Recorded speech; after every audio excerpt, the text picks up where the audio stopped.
Here we go live about now. Mm-hmm. Well, welcome back to another stream on another Thursday night with my good friend here, Stuntman Marq. And thanks once again for doing another stream with me. Appreciate it. My pleasure. Shout out to Predminator for requesting it. This is a great film. It should be a lot of fun. Can't wait to watch it. Yes, and to say hi to people in the chat at first before we start. Hey there, Predminator. Hope you're doing well. Thanks once again for the request, man. DJ Donnelly, Silverwings, we got Hunk 100, Slasher Fred, Andrew Grief. Sorry if I screwed up your last name. Bobby. I hope you guys are doing well. People quoting Aliens. Makes sense. It's a very quotable film. Oh yeah. No problem, Fadi. Thank you, man. At least for stopping by. That's all good. It'll be archived like all the other ones. So it's all good. Mm-hmm. The Filminator. Hello there. Caleb. So we'll start very quickly because it is I mean, the link doesn't bother me, but it just is a long film. It's 2.5 hours. Yes. Uh, but And we are doing the what we'll special probably edition do, for everybody out there. yes, that is we are doing the special edition, and we also pause it about 5 seconds in because that's when the Fox logo is right about to fade in. Figure that's a good uh, point for anybody and everybody who watches this either now or afterwards. Mhm. Because I don't know like whether streaming platforms if they have other stuff before it, because sometimes they add other stuff on there. So I figure as soon as the Fox logo, that'll be consistent for anybody who watches this, unless they Disney goes back just replaces the Fox logo everywhere in older films with 20th Century Studios. You I wouldn't never be know. surprised at that. Yeah, you never know. But yeah, hey there, Chaz and Jojo. Hello, everyone. No, no problem, Premier. Thank you. Thank you for your kindness. I appreciate it, man. Yeah. Thanks for everybody stopping by. Appreciate all the love in the chat. You guys are great. Can't wait to watch this. And I guess since we have that set up, we'll get right into it. Mm-hmm. Again, like Mark says, it is the special edition, which is about 2 hours, 34 minutes, and 27 seconds, give or take. At the end, we're about 5 seconds in. We're paused at when the Fox logo is fading Mm-hmm. in to appear. We'll count down. Hi there, Rufus. 3, 2, 1, pressing play. And the Fox logo is pumping and drying in there with the searchlights.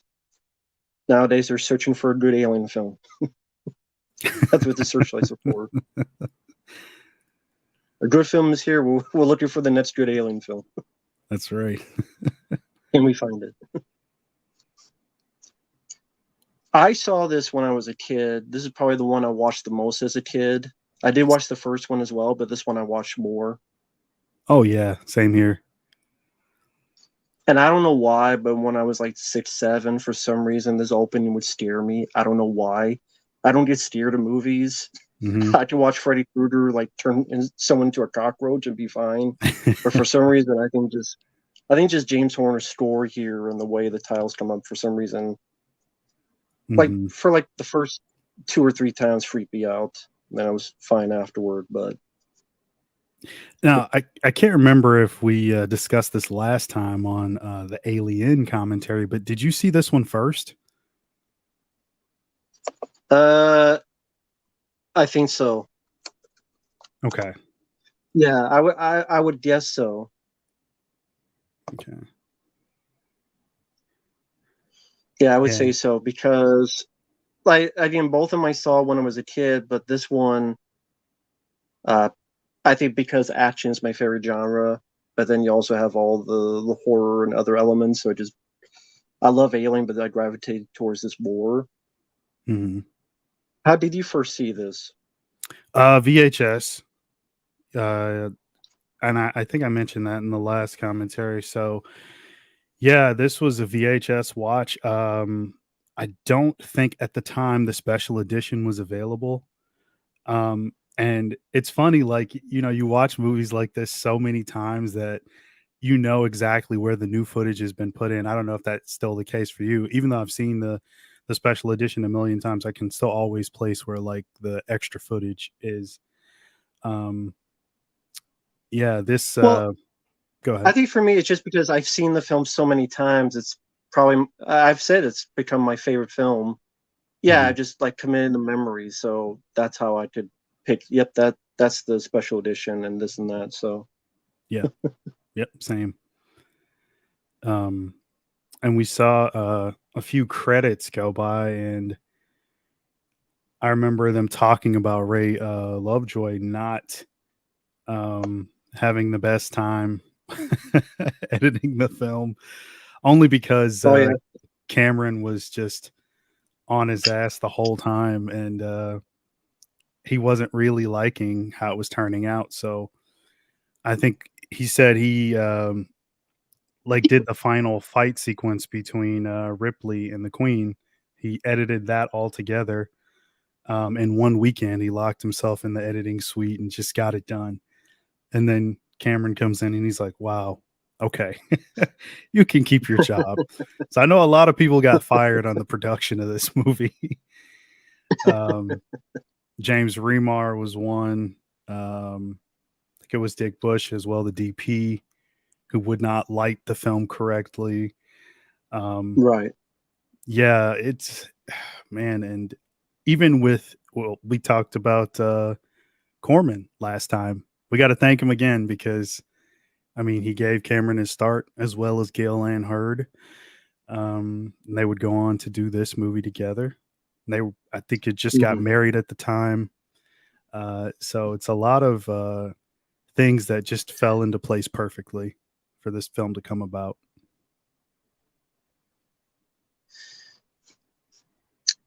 But real quickly, frame by frame, this was requested by Predminator. Thanks go out to him. Uh, real quick, what was it? Kun Lao, thank you for the kind words. I'm glad you liked the channel. And no, I never played that video game, Fire Team Elite. So just wanted to answer a few questions from the chat. But yeah, this film I would watch consistently throughout my childhood. Never got tired with it, even with the might be a longer running time, but it just never bothered me because I like the world it invokes, the characters. It just Mm-hmm. all the right buttons that a movie needs to hit, it hits it for me. The music, the characters, the way it's directed. James Cameron before his balls got left from the divorce or the multiple divorces. Because it's Right. like Yeah. Gail and her, then Linda Hamilton, and so forth. Catherine Bigelow. Yeah. So that's why all the women took his balls. They made Avatar. There you go.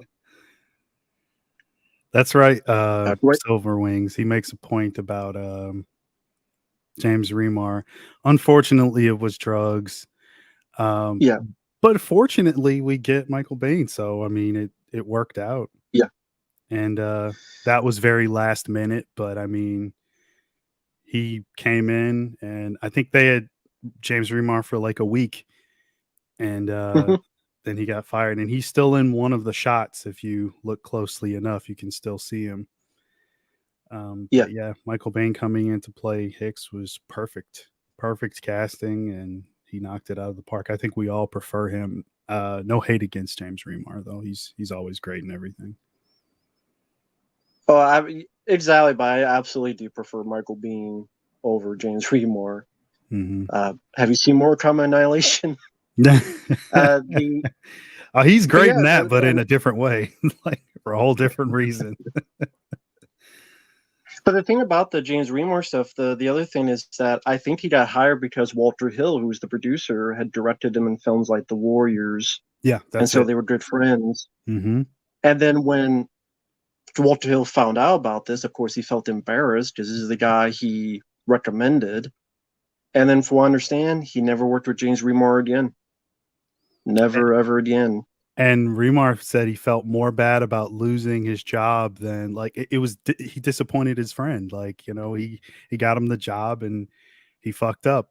Um, and I think he said that's when he got clean. Of course, it was too little, too Mhm. late, but he still got clean and stayed off of it ever since. So that's good for him. Of course, we have Paul Reiser here, who Mhm. now anytime I see him in a film, I'm like, that's a dick. Is he a dickhead in this movie? He's always the turncoat prick. Mhm. We're about 7 minutes and 28 seconds in.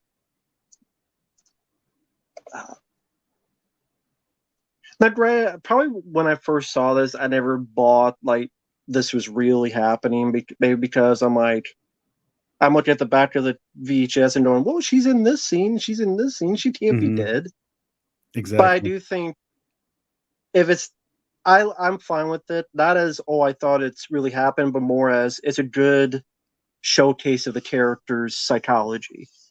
That Yeah, it's a PTSD in a way. It's PTSD, and exactly. that's the reason. Because people ask, why does she go back? Why would she go back? It's to stop the nightmares Mhm. and overcome her PTSD. Yeah. And I I'm mean, watching this real quickly. I'm watching a stream. I have the 4K, but the way it's settled, like the TV, like there's stuff in the way of the bed, so I can't watch it from here. So I'm watching on a stream. But yeah, go ahead, Mark. yeah, I'm watching it on the stream as well. Um, but yeah, it just there's that whole conversation about like you're going out there to not to study, not to bring back, but wipe them out. So in her own way, I mean, yeah, it's overcoming her fears, but I mean, she wants to put it into this species. Um, Yeah, and I mean, hell, it killed all her friends last time, so she's like, why not? If I can help stop this from happening to another crew of blue collar workers, all the better.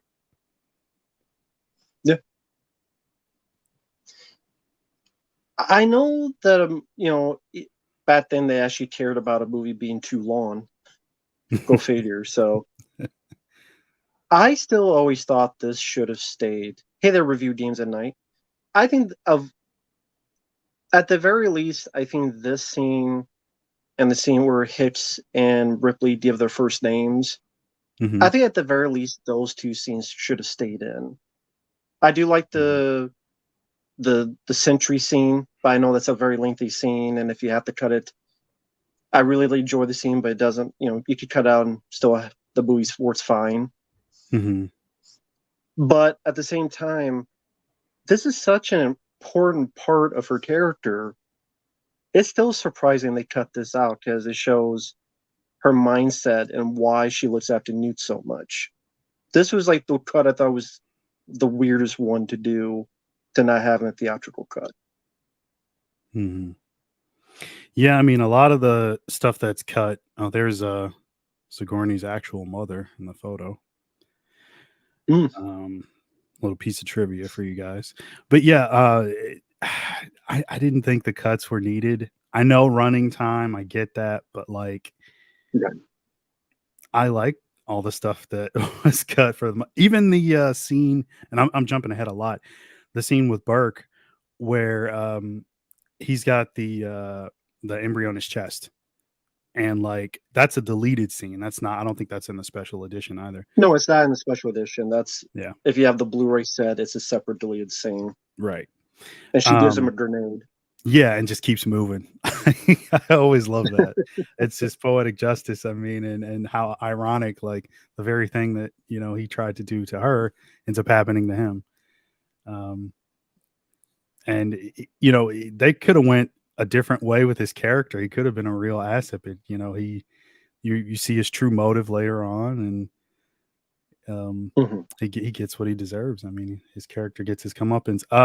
Silver Wings, yeah. I mean, I don't know if they're friends, like they're gonna go and hang out at each other's house every day, but I mean, you would have to develop some sort of friendship, at least in a working respect, because you're on a ship for how many ever years they're out there doing whatever the crew does. Like, I mean, I'd say that, like, Well, see, go ahead. the way I took it was that it was more of, again, I watch the special edition all the time now. I Mhm. rarely go back to the theatrical. Okay. She's going back. The way I view it with her is she wants revenge. Yeah. She wants to get rid of her PTSD, and she hates him because it took away her daughter. Right. And that's why I think this should have been left in, because that's a big motivator. Because of this thing, I lost my daughter and can Mhm. never see her again. I Right. think that's like a major motivator, revenge, and I think Mhm. that really works in this. And then on top of that, by doing so, gains a new daughter. I always hate this girl, not the actress, but this character. Just her nasally voice is with it's asking for blood. It's like it's not the actress. It's just I think that's on purpose. It's like you're full of shit, lady. You don't know what Yeah. the fuck you're talking about. Fuck your goddamn Prince Valiant haircut. Okay, get a pencil sharpener and shave the shit. Stick the Prince Valiant haircut up your ass. God damn, man. That's why I love the line. It's not the actors, it is the purpose of this character. She's like, did IQs just drop while I was away? Like, what That's happened? one of my favorite lines. Everybody's so stupid. Oh, thank you, man. From Japan, cool. Big fan of Aliens. That's my favorite film too. For a while, big props. Goofy announced the YouTube voice speaking normally in the. Well, I mean, that's just. Yeah, I'm not. I never really talk funny. That's just not me. But thank you, man. Sorry, I just like, wow, someone from Japan, cool. That is cool.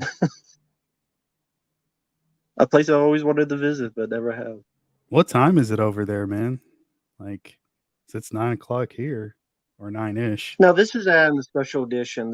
This is a bit extended. Him giving these punishments to her. Mm-hmm. That's added for the special edition. That wasn't the theatrical.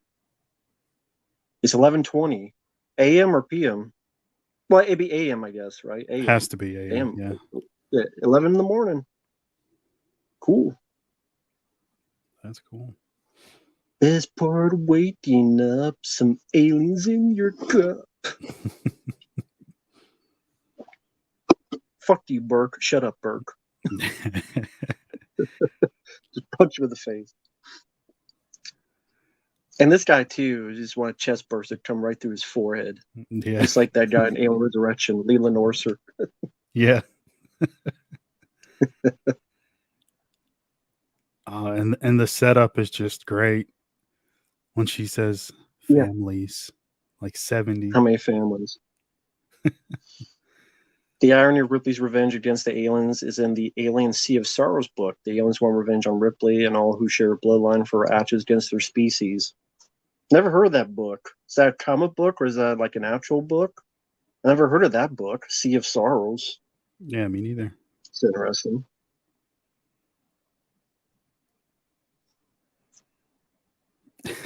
Now, I do like this scene, but Uh-huh. this is the one scene I would be fine if they cut. I like the scene, Hadley's Hope, but if they Mm-hmm. cut it, I wouldn't have an issue. Like, there's sometimes part of me, like I can watch the scene, I enjoy the scene, but sometimes there's a part of me that I wish there was a cut that kept all the special edition except this. I know this sounds weird, but I like the scene.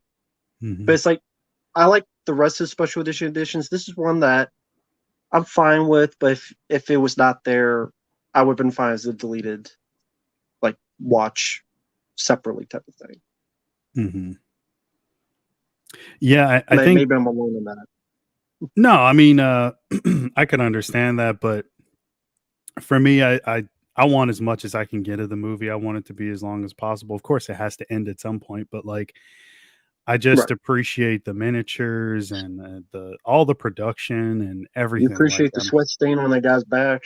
I do. Like, I love everything in the film. So, like, I'll Everyone's take. got sweat stains. Yeah. Yeah, I get that. Yeah, I guess people. Yeah, that's for the same reason. Total meltdown, Civil Wings. Yeah, the mystery. because they're looking through it and your mind's trying to replicate all the stuff they're finding, what could have happened. I mean, granted, we don't see the battle, so you still have that, but that's why I think the mystery is still there, where you don't see the battle. So the mystery, I think, is still intact, but at the same time,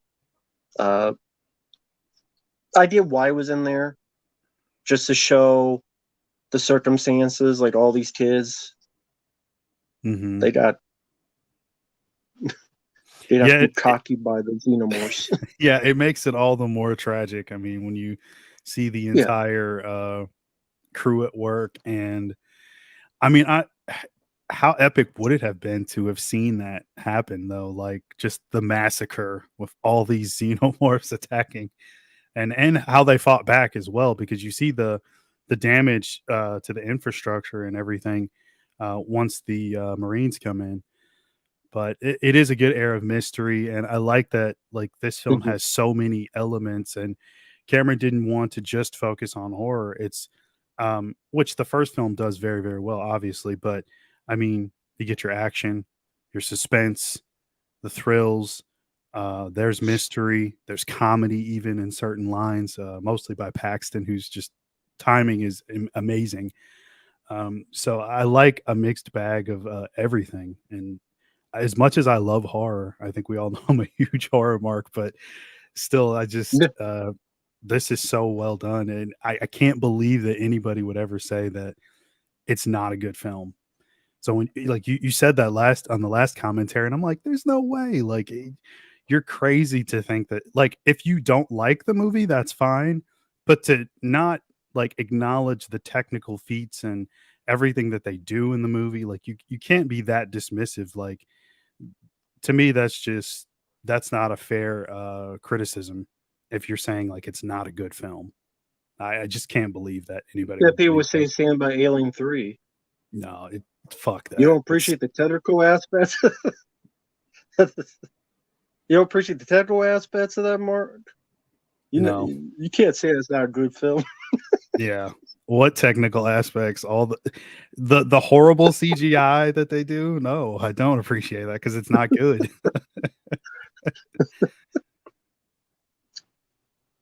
Alien Sea of Sorrows is an original novel. James A. Moore connected to the novels uh, Alien Out of the Shadows and Alien River of Pain, but you don't need to read them to enjoy this book. Well, so it's a novel. Okay, Interesting. Yeah, very interesting. Yeah, James Horner. I mean, I know he didn't have the best time doing this because it would keep pushing back on having an actual film to score that was edited enough for him to work the tracks into the timing of the music, timing of the score, and then he had to like do it last minute. And for last minute, he did a fantastic job because for me, I think it's his best score, especially Bishop's Countdown, which was used in like every other movie trailer. A million trailers, yeah.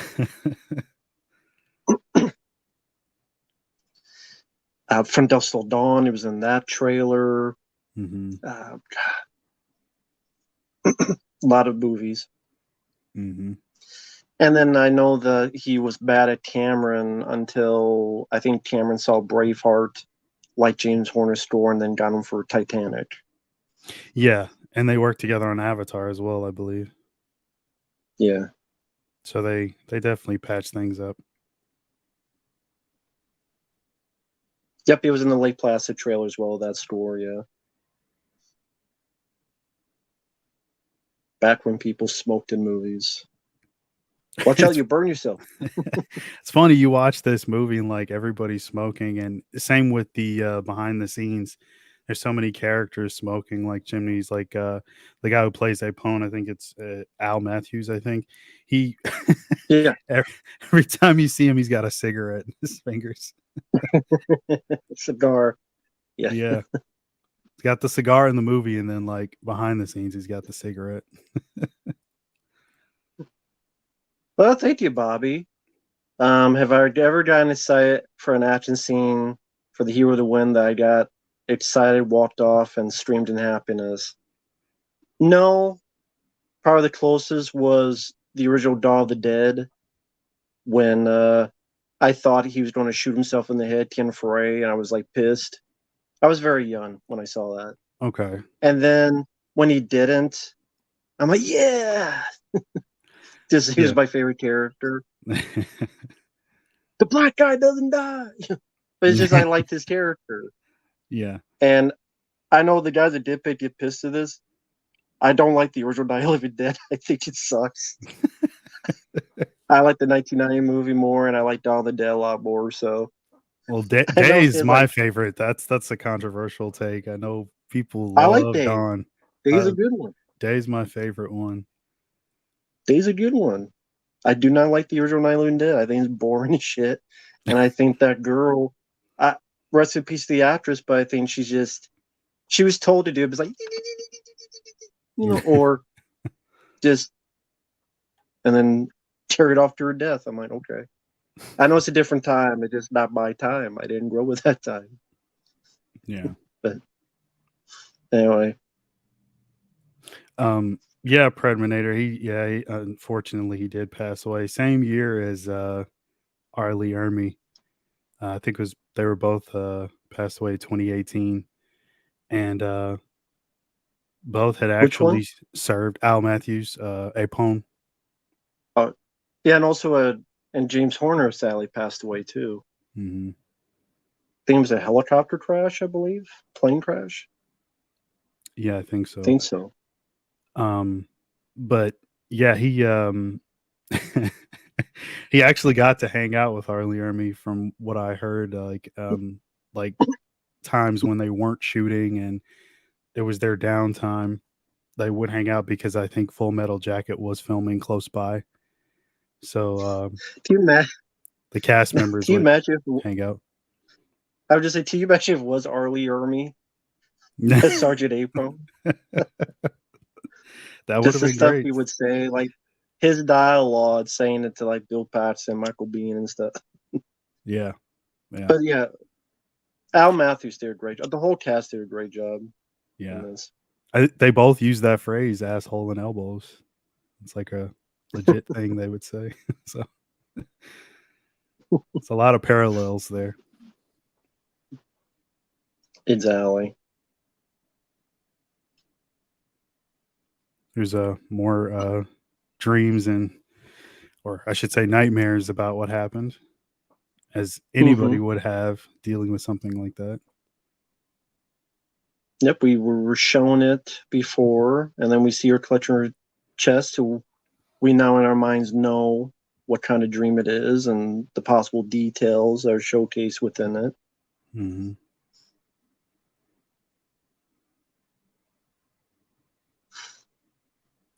And it's my favorite Sigourney Weaver performance. She was nominated for an Oscar for this, which is surprising for this kind of movie. Yeah, a total of 7 Academy Awards for the whole film. So that's an impressive feat, especially for Cameron's first big studio movie, which people give him shit for, like at least the British crew for how he was on set. Yeah. But I mean, he had to get this movie done. I mean, that's a big deal. Well, also because he wasn't really Scott, and they're like that too. Yeah. Mm-hmm. They resented him for which not is really being. stupid. I mean, Yeah. isn't that kind of? Isn't that kind of racism? Hey, you're American. You're not. You're not British.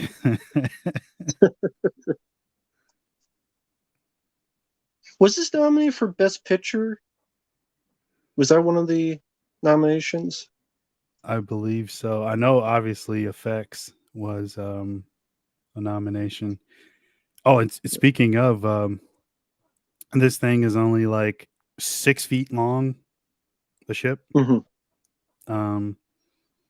But it's just one of those things where, I guess you could call it ingenuity or just making anything and everything work regardless of what they were limited to technology wise at the time. I mean, shooting those miniatures that way was great. I mean, of course, Star Wars would have been like the tentpole film to like have all that go over big and be the big mega hit. And I think Cameron said he got upset when he saw that because he's like, fuck, like that's the movie I want to make. That's, I should be doing something like that. Like if they can get away with shooting stuff like that and effects that way, he's like, there's no reason I can't do the same. So it's another reason Star Wars kind of played a part into this movie. Mm-hmm. And this is all stuff added for a special edition, seeing the remnants of the Sulaco, which I love the outside of the ship. Of course, I love the fact it looks like a gun, looks like a pulse rifle, which I'm sure on purpose. Yeah. With the Colonial Marines. Speaking of the guns, Silver Wings, you're in here, man. What do you think about the guns in this movie? Because I know they weren't all like actual guns that were designed that way. Like Cameron had them modified to look futuristic. He wanted something with the brightest muzzle flash possible to bounce off the characters' faces in those dark scenes. And this scene, like just a simple technique of they had a mirror, so it doubles the amount of pods. Yeah. So they only had like a certain amount of pods, but then they had a mirror and they doubled in the other shots. They only had a set of 4 pods because they were really expensive to make. They used mirrors quite a few times in this to create some trickery to the eye and make it seem like they had bigger production than what they did actually have. There's Mark Rolston as Drake. Oh yeah, which is ironic because earlier today I saw him in another film that's a request, a horror film called Asylum from 2008, where he plays like a wannabe like Freddy Krueger, like killer ghost doctor thing. Oh God. Another day in the Corps, a meal banquet. I love the Corps. You want me to fetch your slippers for you? Oh, geez, would you start? Look into my eyes. Of course, the middle finger. Yeah. Yeah. Yeah, Lance Henriksen. Yeah, Rico Ross there. Yeah. And Jeanette Goldstein. You ever been mistaken for a man? No. Have you? So glad that they got her. Like the original chick that they cast was she seemed like a bit of a prima donna. She didn't want to use profanity, and she had so many objections to the script, and I'm like, they were like, well, fuck you, we'll get somebody else. Exactly. I bet that's so like says, it's like the biggest regret of her life, I bet. But Sivwin says, I like them. The pulse rifle is a Thompson submachine gun with a Remington 870 on the bottom, covered with a SPAS 12 pump for the grenade launcher. Yeah, I remember there was I think they said it was like 5 shots, but then because they modified it, it was down to like only 3. I know the handgun, I think it's the one that Gorman has later. Or maybe it's the one Vasquez has. I know like they don't make anymore.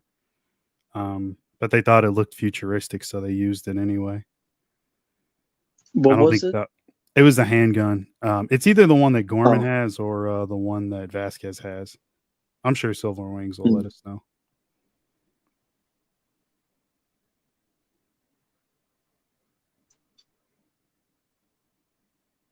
Yeah, Bill Paxton did a great job. And of course, he had worked with James Cameron on The Terminator as one of the punks. And he had just done bit roles. He was in a bit role as in Commando as the guy when he looked at the radar.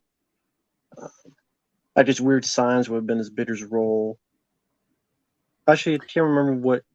That might be before this, yeah. Weird Signs. Yeah, it was. That was 85.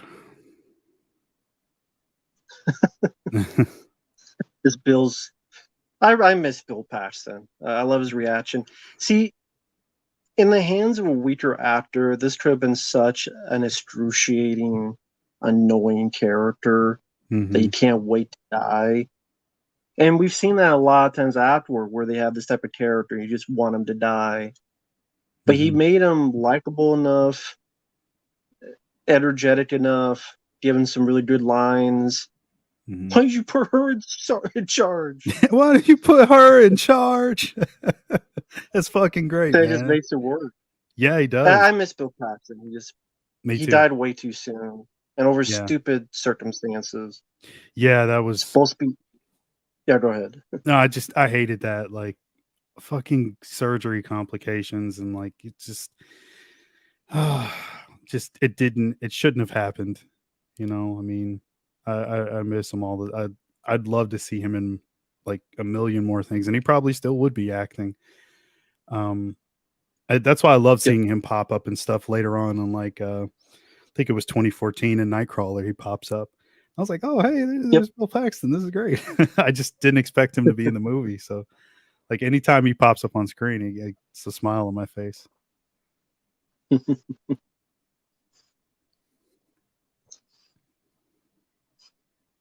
Yeah, Bill Paxton, just underrated actor.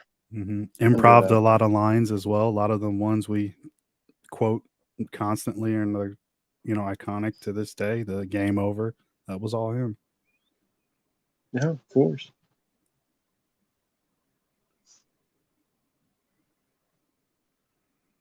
Apparently, what was it? Vasquez has a Browning high power. The VP-70 is also in this movie. Okay. And they say the pulse rifle is 10 millimeter caseless. We see cases ejecting from them. Demolition Man had the caseless gun, the G11.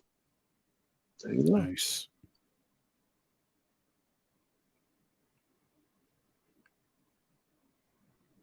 Of course, we went past the Lance Henriksen, who we find out was an android. So, of course, she is obviously paranoid after what she went through. Can't blame her for it. No, Getting definitely not. Magazine down your throat because that movie's all about the penis. Right? As we found out watching it again. He bled semen. The magazine was his dick. It was all about the penis. So yeah, that sped up knife scene. I think that might have been Paxton's idea to like have his hand under Lance Henriksen's hand, because originally it was just Lance that was going to knife. No, I think it was Lance's idea. Lance's idea, right? I would not want to hurt this guy. My prototype is not to hurt him, so I would be protecting him. Even if I stab, it would go through my hand, not Bill Paxton's hand. And he was in character, and it's like, well, I would be protecting him, so that's why the android puts his hand over Bill's hand. So even if the knife goes, it would be protecting him. Yeah. And yep, William Hope as Dorman was in Alien Isolation. That was a nice surprise when I played that. I'm like, this voice sounds familiar. He's like, well, the guy's running the station there. And I'm like, oh, it is William Hope. Okay. Nice. Nice little bit there. Yeah. And how do I get out of this chicken shit outfit? Yeah.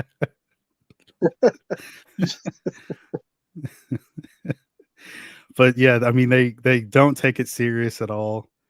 I mean they've probably been up against so many other things in the past that they're just like, this is nothing. Like, it makes me wonder what else they've been up against. I mean, I don't know if any of the comics or stuff showcase that, but I'd be interested. Like, what were the early adventures of these characters? Like, what did they go up against? I wonder if they ever did that, like a Colonial Marines prequel on these characters. Like, what adventures they went through before this.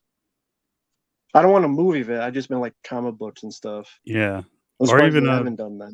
Even a video game just with all the same characters, that would have been nice. Well, they did a Colonial Marines video game, but there weren't. I don't know about that. I don't think it was all the same characters though from the movie.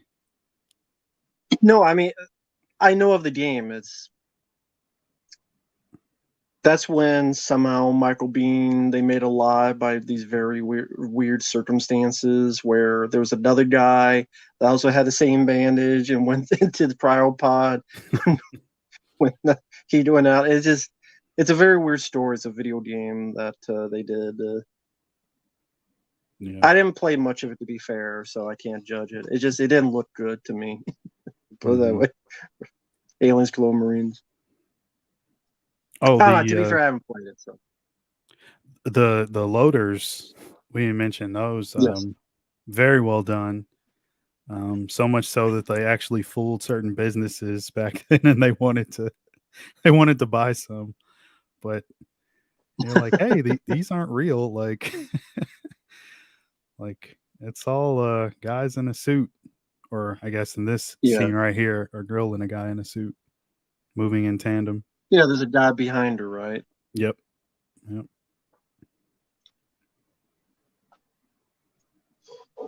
I mean, it would be interesting to be like another step up from forklifts. I mean, of course, you have to figure out how to do it, but it'd be an interesting thing to make. Yeah. I mean, it looks like you may be able to have more control compared to a forklift if done right. And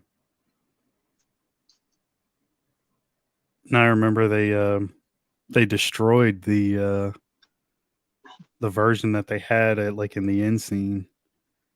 When the queen gets like trapped under and then it drops out of the ship and it's supposed to like free fall into outer space. They ended up destroying it by mistake. Oh, and then I love that, they've got their own things on the writing on the side of the gun. Drake says "my bitch," and Vasquez's gun says "adios."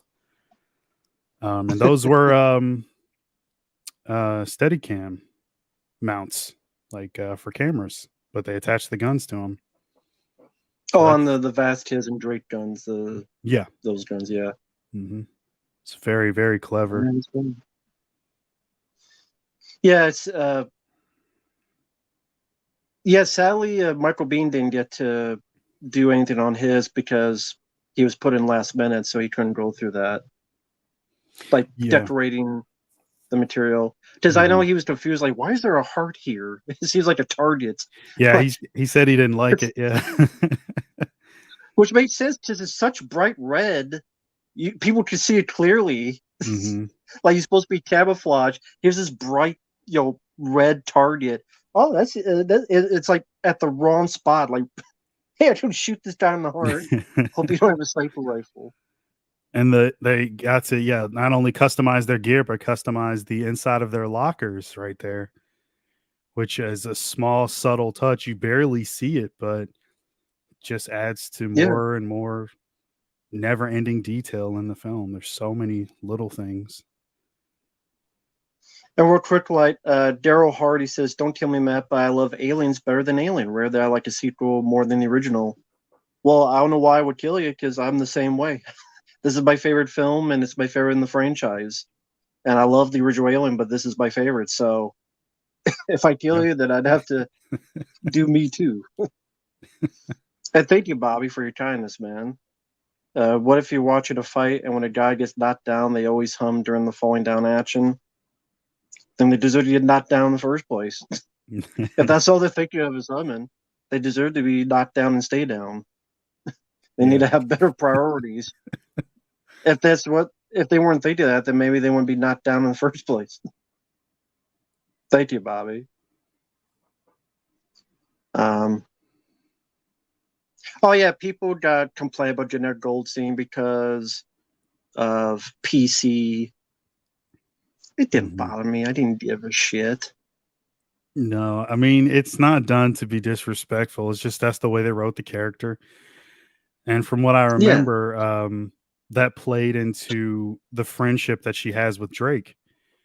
You can clearly see that they have a friendship that's a little tighter than the other Marines. And I think their backstory was like they grew up together in the slums or something like that. They both got drafted around the same time, and like. But it's like now people say, "Oh, Aliens is racist because of Jeanette Goldstein." Like, stupid shit. No. Well, I mean, they clearly don't know anything about the movie. There's a reason for that. Well, that too. The pussies. Jesus Christ.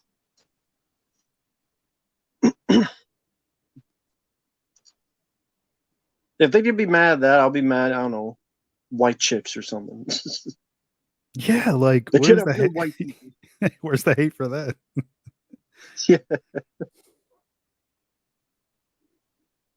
And yep, we did do a commentary on the resurrection, and it's still up. Mm-hmm. Yeah, people in the chat. Yeah, it's not racist at all. Just people. It's like, when people quote Apu on The Simpsons racist. I'm like, are you fucking kidding me?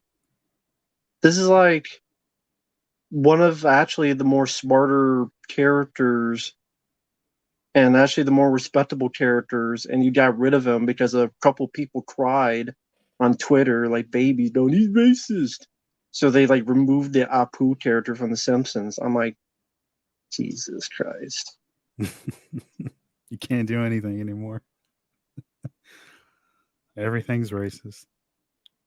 Yet I think Phil Lamar voiced like a white character in that Kevin Smith He-Man show. No one cared. I don't care either. But that show Yeah. sucks anyway, so no one would care. But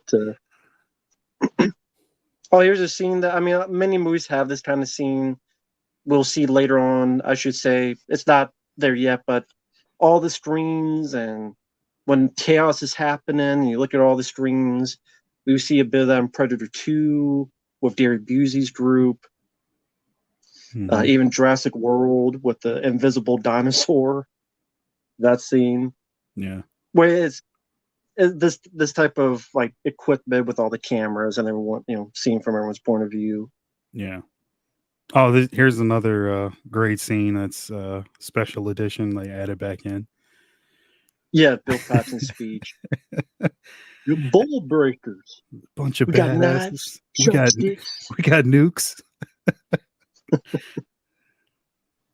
We got knives. We got sharp sticks.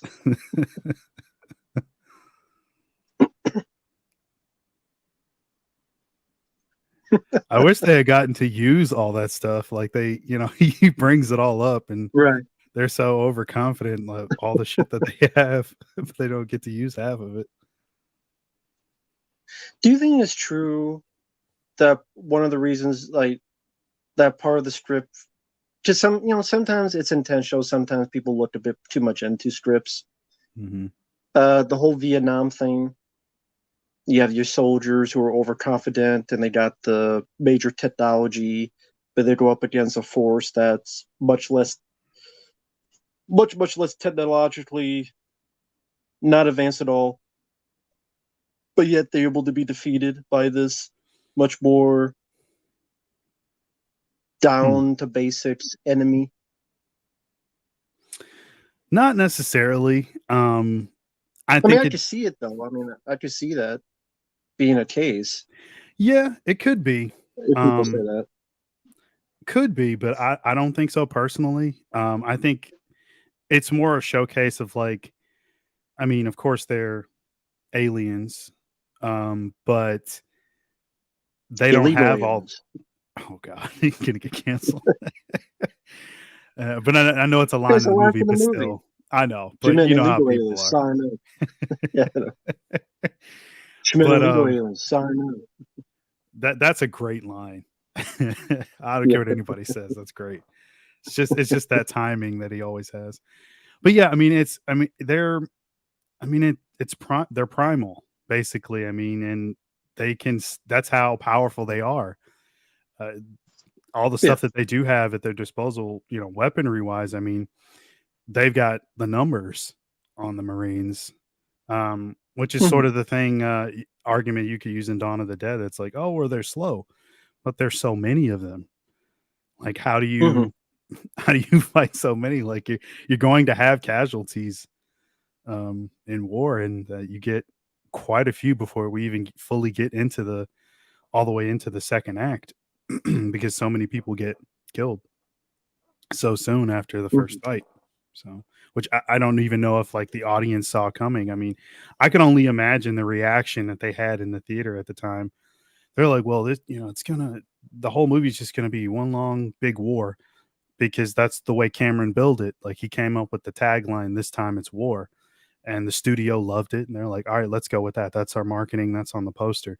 And you go in thinking that that probably will be the entire movie, but it's like you're dead wrong because they run into this like these unstoppable creatures seemingly. It's like that's Hmm. another thing that bugged me. Like you said, like, oh, they die too easy. Not you, but you said somebody else said that. That's been a complaint Yeah, about why the they didn't film. like Aliens compared to Alien 3 That's and other bullshit, stuff. man. Like, no. I mean, look at all the damage that they do. Oh, this is the scene where if you James Remar is Mhm. hits, and I think the scenes before outside in the rain. There's that scene, and then there's another scene where they walk into the chamber, or I guess the nest for the No, okay. xenomorphs, and you see he's sort of like in center frame, but the way that Hmm. they cut it, like you can't really see his face. So you Right. just assume that it's Michael Biehn. Well, I disagree with someone in the chat that says James Cameron's never made a bad film. We agree, disagree. I'm not a Titanic guy, and I'm not an Avatar guy. I'm especially not an Avatar guy. Understandable. Would you say that they're tech on a technical level that they're bad films? Just maybe not your cup of tea. Technical, no. Okay. Technical, no. I just unobtainium. Get the fuck out of here! Like that's the big fucking thing. What do we call this thing? Unobtainium. And then Giovanni Ribisi, just put your trees. And then let's have sex by our hair plugged in like phones. Get the fuck out of here. It's Fucking so dances with it's so Fern hot in Gully. here, like my water bottle is sweating. There's like water everywhere. I thought I spilled some, but like it's just water from the bottle because it's so hot in here. And someone was asking, like, what do you think is the greatest scene in Aliens? That's tough. For me, it's either the fight between Ripley and the Queen, Hmm. or I would just her rescuing Newt in the nest and just laying waste to the aliens and beating the Queen for the first time and being in the middle of the eggs, like all that stuff. To be like as soon as like she steps out of the elevator and that shot where she has the pulse and fire flamethrower together and again just rescuing Newt to her blowing up all the eggs and stuff. That's always seen that got me like a lot of stuff got, but I would say that's my favorite scene.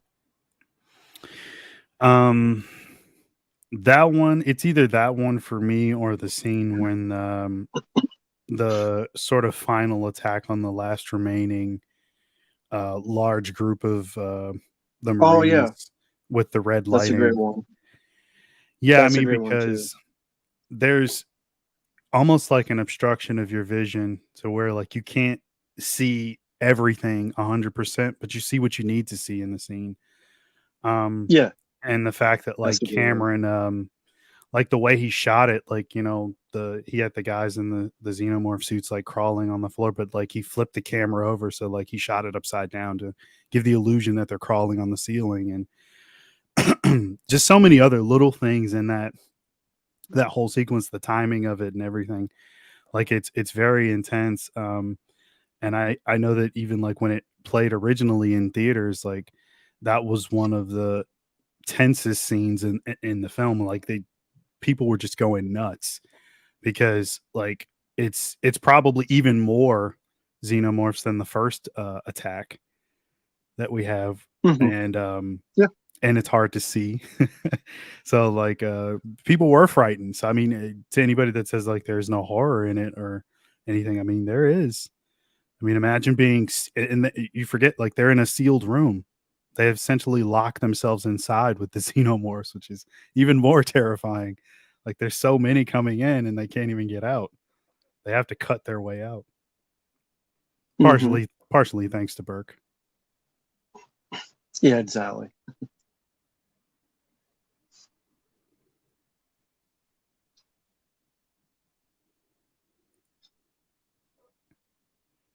All this is so awesome. There's more of that. Yeah, the acid for blood. There you go. People were mentioning the chat for the first film. There you go in the second film. Mm-hmm. See how many floors it went through.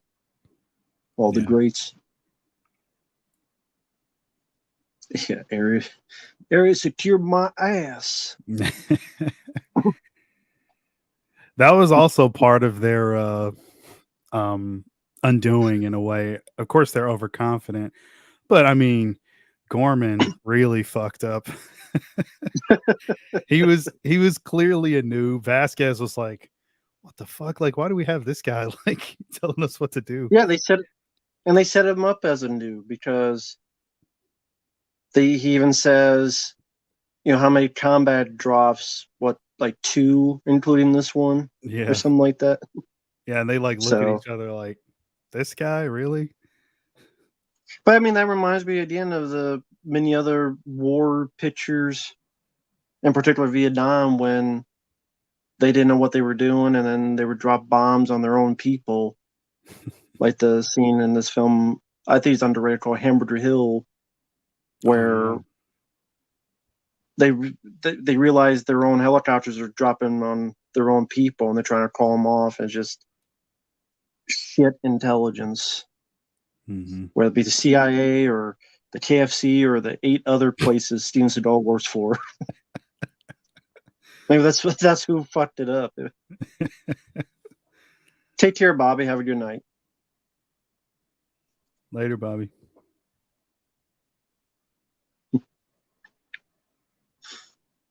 And of course, we saw that was another for the special edition. Her hesitating going into the compound. That was down the Mm-hmm. theatrical cut.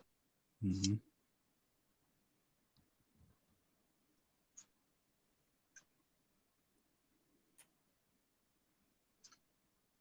So let me ask you this. I mean, I would imagine you've seen some films where they're very long, like especially films nowadays. Mm-hmm. And would it be true to say that sometimes some of them may be very boring? At least like the first hour or so, maybe. Um, At least some of them. some of them, yeah. What makes it that? What do you think this film does well? Where, like, okay, we're almost an hour in, and we haven't really seen any xenomorphs, really any aliens, other than this face hugger coming up, but like no xenomorphs, and yet it still works. Still works very well. I think the first film plays a lot into it where you know what to expect, but given the title and maybe even the trailer, um, you know what's coming. But let's say you haven't seen the trailer, just based off the title and the setting, it's the anticipation for me. And of course, so many little things along the way. A great cast of characters and actors as well, where they have you want to see them engage. You can't wait for that to happen. Like there's that anticipation of it happening because like these guys, I mean, Paxton sells it really well. Like they're a bunch of badasses and stuff. So you're like, oh, this is going to be great. Um, and definitely you want to see Ripley get her revenge. Um, so I would say the best answer without going on and on and on because I could give a million reasons, but anticipation, I would say, and the delivery is worth it. So that once you see the film and you think about everything in hindsight, you're like, man, wow, that was pretty interesting. So like you want to go back to see it again because the build up is going to be worth it. The ride that they're taking you on is worth taking. You The know that payoff like is successful. exactly. Payoff is successful. Yeah, Spielberg said that too, like that the ideas that he had given Cameron for Aliens, which I thought sucked. No disrespect to Spielberg, I love Spielberg, but like his ideas kind of What sucked. idea? So one of the main ones was that he wanted to he told Cameron, he's like, well, make it so that the xenomorph is sympathetic, and that like the I know the cast that you have is like they're the real monsters, and like the audience is going to feel bad for the xenomorph. And there was a couple of other things. That was the main thing though that stood out, and I was like, that's the shittiest thing ever. And Spielberg said it. Spielberg was like, I was so wrong. I'm so glad you didn't listen to me and you did your own thing. That would not have worked at all. When was this? Did Spielberg like talk about aliens in some kind of Q&A or something, or did James um Cameron tell the I story? Or remember this was Cameron, Spielberg, and I think it was J.J. Abrams. It was hmm. some kind of Q&A, or they were all on a stage. I remember that. I guess it was a Q&A or a Comic-Con or some shit. I don't know.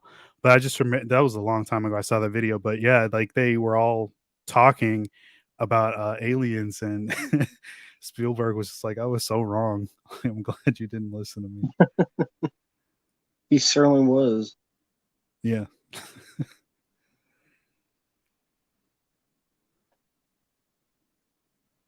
Jesus. Oh man. That's a It's stupid idea. yeah. That's a shit idea. Yeah. Yeah. And it's like we're not making you can't have everything be like ET, like we don't need the sympathetic alien. This isn't Starman, which I like ET and Starman, but this is a whole different kind of beast.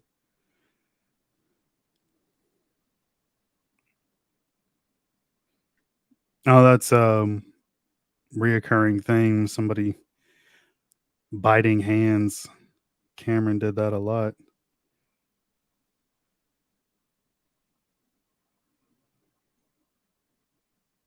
That was in Oh yeah, Jamie Lee Curtis, I think, bites Tia Carrera in mm-hmm, True Lies. mm-hmm. Michael Bain gets bitten Terminator. Oh yeah, that's true. Yeah, of course, this is Terry Henn. I think the only film she did.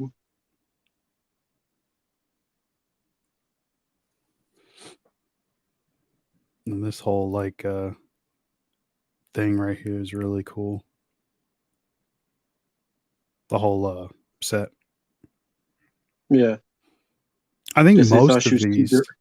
she was too dirty for him to get. I guess she's too dirty. Yeah, but most of these sets were used in Batman, from what I remember. So next time Really? you go back, the the Burton '89 one, there's some shots where like I think it's not this particular one, but later on when you see like the big nest and stuff, and there's a couple other spots like they just like were still there, and then somehow they ended up using some of them in Batman. Um, Hmm. might have been to save money, but they just Fox didn't, they didn't get rid of them. They just kept them. Yeah. But yeah, 1986, this came out, and I would say that's easily one of my favorite movie years, just for me personally, because I just looked at the films that came out that year that became like personal favorites of mine. This film, Mm-hmm. of course, Big Trouble in Little China, one of my favorite John Carpenter films. Firewalkers, my favorite Chuck Norris movie. The Golden Child, which is my favorite Eddie Murphy movie. Cobra, which is one of my favorite Stallone movies. Maximum Overdrive, which is one of my favorite movies involving Stephen King. As coked up as it is, I love every bit of it. Uh, Star Trek 4, my favorite Star Trek film. Uh, just so many movies this year. The Fly remake that I just love and just truly enjoy. Just easily. Oh yeah, Howard the Duck. Yeah, sure, that's one of my favorites. Yeah, not that one. That would that would eat my ass. I never liked that movie. I always thought it sucked. But Well, a lot of people did too. But yeah, it just was always one of my favorite years, 1986. Sometimes it's hard to pick a favorite year of movies, but that's definitely up there for me. For me, just Mm-hmm. oh yeah, there's a Yeah. lot of Coke and Master Overdrive, and not maybe the Coca-Cola, but God love it. Please bring back the cocaine. I'll take more movies of those. But sorry, go ahead. I mean, there have been a lot of movies made on cocaine that turned out really well. So Scarface is another one. I always remember hearing Yeah. about that.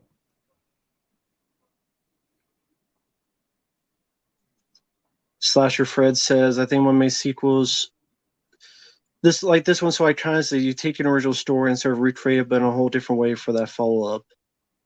Yeah, makes sense. Uh Someone said too many movies, hello there, says, would you rather follow Sarah Connor or Ellen Ripley into battle? Um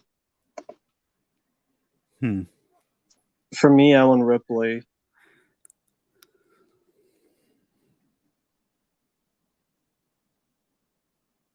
Yeah, I guess I'd say, well, God, I mean, that's such a tough one only because, by the time, and I'm assuming he means like T2, Linda Right. Hamilton. Um, I mean, I love Terminator, but I mean, she was pretty useless in the first film, but becomes a badass later But on. it makes sense though. Yeah, it makes sense, definitely. Um, yeah, I don't know. That's a The only tough. reason the reason I put Ellen Ripley's Sarah Connor is very good, but she's a little bit hot headed, Hmm. and that's one of her arcs by the end of T2. She doesn't decide to kill Joe Morton, Hmm. but it seems like Ellen Ripley thinks a little bit more about the situation. But yeah, I enjoy both. Don't get me wrong. And yes, Silverines, The Hitcher, another great '86 movie. I absolutely adore The Hitcher. Same here. One of my Love, favorites. love the Hitcher. I don't know where the 4K has disappeared apparently into thin air. That was supposed to happen, but Hopefully, it still yeah. does. That's gonna sell really well. I know the Umbrella edition has like sold out. They might still have the standard one, but that limited one is long gone. Right. Goddamn town meeting.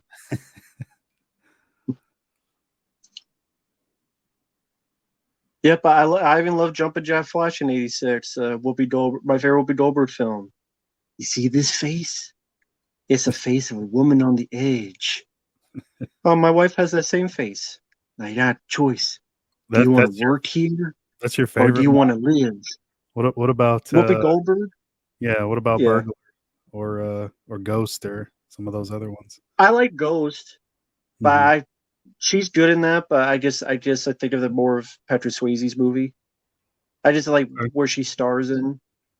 And I Yeah. don't mind Burglar. It is what it is, but Jumpin' Jack Flash I found funnier. Okay. And I like Sister Act as well, but I didn't. Jumpin' Jack Flash just gave me the most laughs out of her before she got on The View and got weird.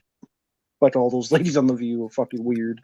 No, Karina. She Karina. sucks on The View. All those people on The View suck. They got, I don't know if it's brainwashing or that was their true colors or revealed or whatever. I don't know. Just this fucking weird, that show. I'll say that. That's just me. I think that show sucked.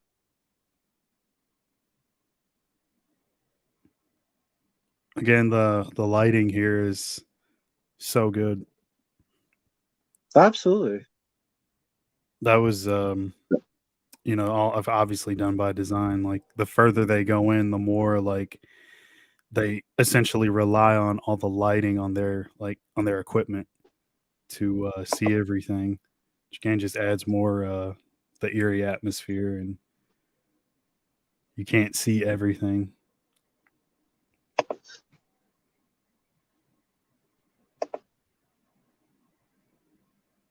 Oh God, really? Malivore, fucking Disney. It has to be. So apparently, a company called Little Golden Book has made A is for Alien, an ABC book, a book for all ages featuring the characters of from Alien. It introduces the alphabet from A to Z. A lighthearted reimagining of Alien for young and old. Because that's what Alien is. It's a lighthearted reimagination for little kids. Fucking Disney. Jesus Christ. You got to make that I money. don't know. Yeah, they lost a shitload of money last year. Indiana Jones 5 losing like 300 million. The Marvels using they lost a couple billion. They need to make that money. Fucking pricks. Speaking Fucking of pricks. losing money, I know they needed a hit at the time when they were like trying to make this. So this Yeah, probably is one of those films that helped save Fox. for a while. Yeah. And oh man, I Yeah, think this made like yeah. Go ahead. I was gonna say I think we missed the scene with James Remar. I was gonna point it out, but I think we missed it. It's okay. Go ahead though. Okay. No, I was just gonna say that.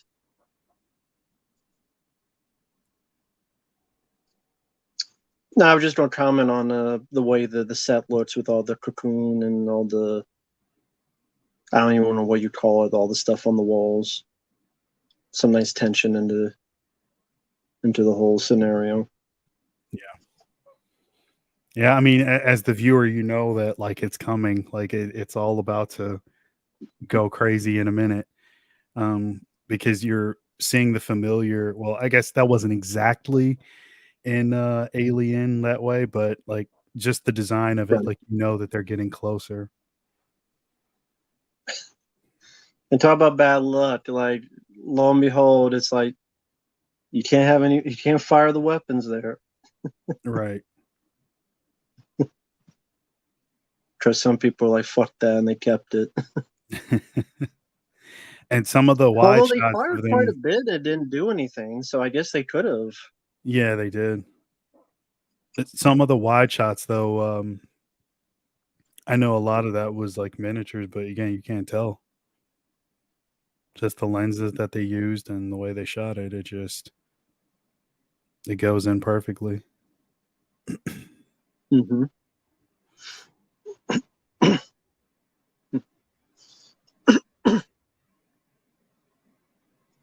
Oh, thank you, Rudy. Appreciate it, man. Love Aliens, my favorite of them all. My favorite as well, man. Yep. Oh, no problem, man. Nothing to apologize for. Your brief thoughts on running around and making another Strangers film. Why? It's the question. Let alone a trilogy. Just people were really looking forward to more Strangers movies. Yep. That was a franchise people were waiting with bated breath. Can we please have like this trilogy of home invasion films that we've never seen before? And please, fucking bullshit. Yeah, I'd rather he be doing something else. An original movie, whether it be horror or action or both. Um, Yeah. I don't need more Strangers movies. At least The they're all second one I done. didn't hate, but it's not something I need more of. Yeah, and I know that there's people that love the first one and like they hate the second one, and then it's vice versa. Like some people love the second one and hate the Yeah. first one. I like the second one more. I thought that one was a bit Same. more of a fun watch, and it just yeah, it's not something that needs to be a franchise. I'm glad he did it all in one shot. If he was going to do it, it's not going to take up like 5 years of his life. But it's all three films are done. I think they're going to come out in like a few like month increments, like over the span of this year, from what they originally said. Who knows if that's still the Well, plan? We'll see how the first one does I'm in theaters. I'm sure they'll do well. Yeah. I did recently see him say that he's going to make like a long cut and like splice all three films together. I'm sure that's not going to come out in the theater, but definitely available for like a home video release or something. Yay. Yeah, so like 4.5 hour cut of the Strangers trilogy. So look forward to that, Matt. That's gonna be on your Christmas wish list. Yeah, same with new butt plug. I'd rather have a butt plug than that. Okay, here we go. Yep. I love And someone asked him. Sorry, go ahead. Go No, ahead. someone was asking in the chat your favorite Michael Biehn Cameron role. It would be Hicks, absolutely Hicks here. This character. Same. Maybe doesn't have the most dialogue, but he's got the presence, he's got the stature. He's in there when push comes to shove, especially with that shotgun for close encounters. Yep. And here they've startled the nest. Mm-hmm. The little arms on the the little baby Xeno is great. And that was not on the original. I know that's one of those things Cameron added in. He wanted more of a look that's like closer to what they originally become. So like the one that bursts out of Kane's chest in the first film, it doesn't have arms. There's no little arms moving around. But that's such a cool little effect, and it's all mechanics, just little like mechanical arms moving around. Then they toss all the blood on it and then shoot the scene, and then like you got the fire stunt with it. And I think they said they did that like in one take. Like they could only do it once. I mean, they had only built it for that one time. The actress was live cast of her, and they put her in the wall and everything, and they nailed it right in one shot. But hi there, Peter Freakout. We're doing well, enjoying this film. And hey there, Andy Sullivan. We're still watching it. We're 1 hour and 14 minutes and 2 seconds as the shit is ready to hit the fan. As Xenomorph gets his lady, smelled the poontang, went right for him. It woke him up. Woke him out of the wall.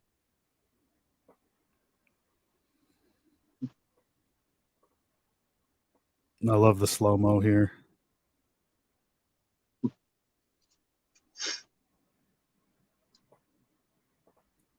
Yeah, someone mentioned before, just even the unique sound effects of the pulse rifle, like to make that such a unique sound, still memorable to this day. I mean, just the sound of a weapon shows what even the little bits they paid attention to make it memorable.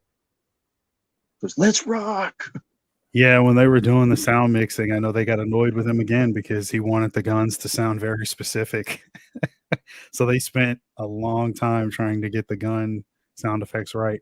Thankfully, over the years, that hasn't changed because I know there's other films where they've like restored the movie and they'll change the gun sound effects. And best example I mentioned this movie earlier was Scarface.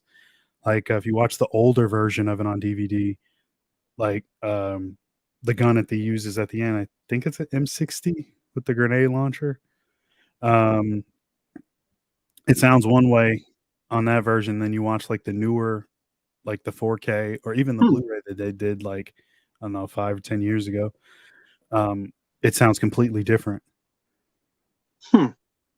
So that's one of those little things I hope they never change. And yeah, I've seen the behind the scenes on this. It was on the Blu-ray set. Very well done, lengthy documentary for all the films, actually, the first 4. And no, I'm not getting that $100 bullshit documentary. $100 for Blu-ray. Get the fuck out of here.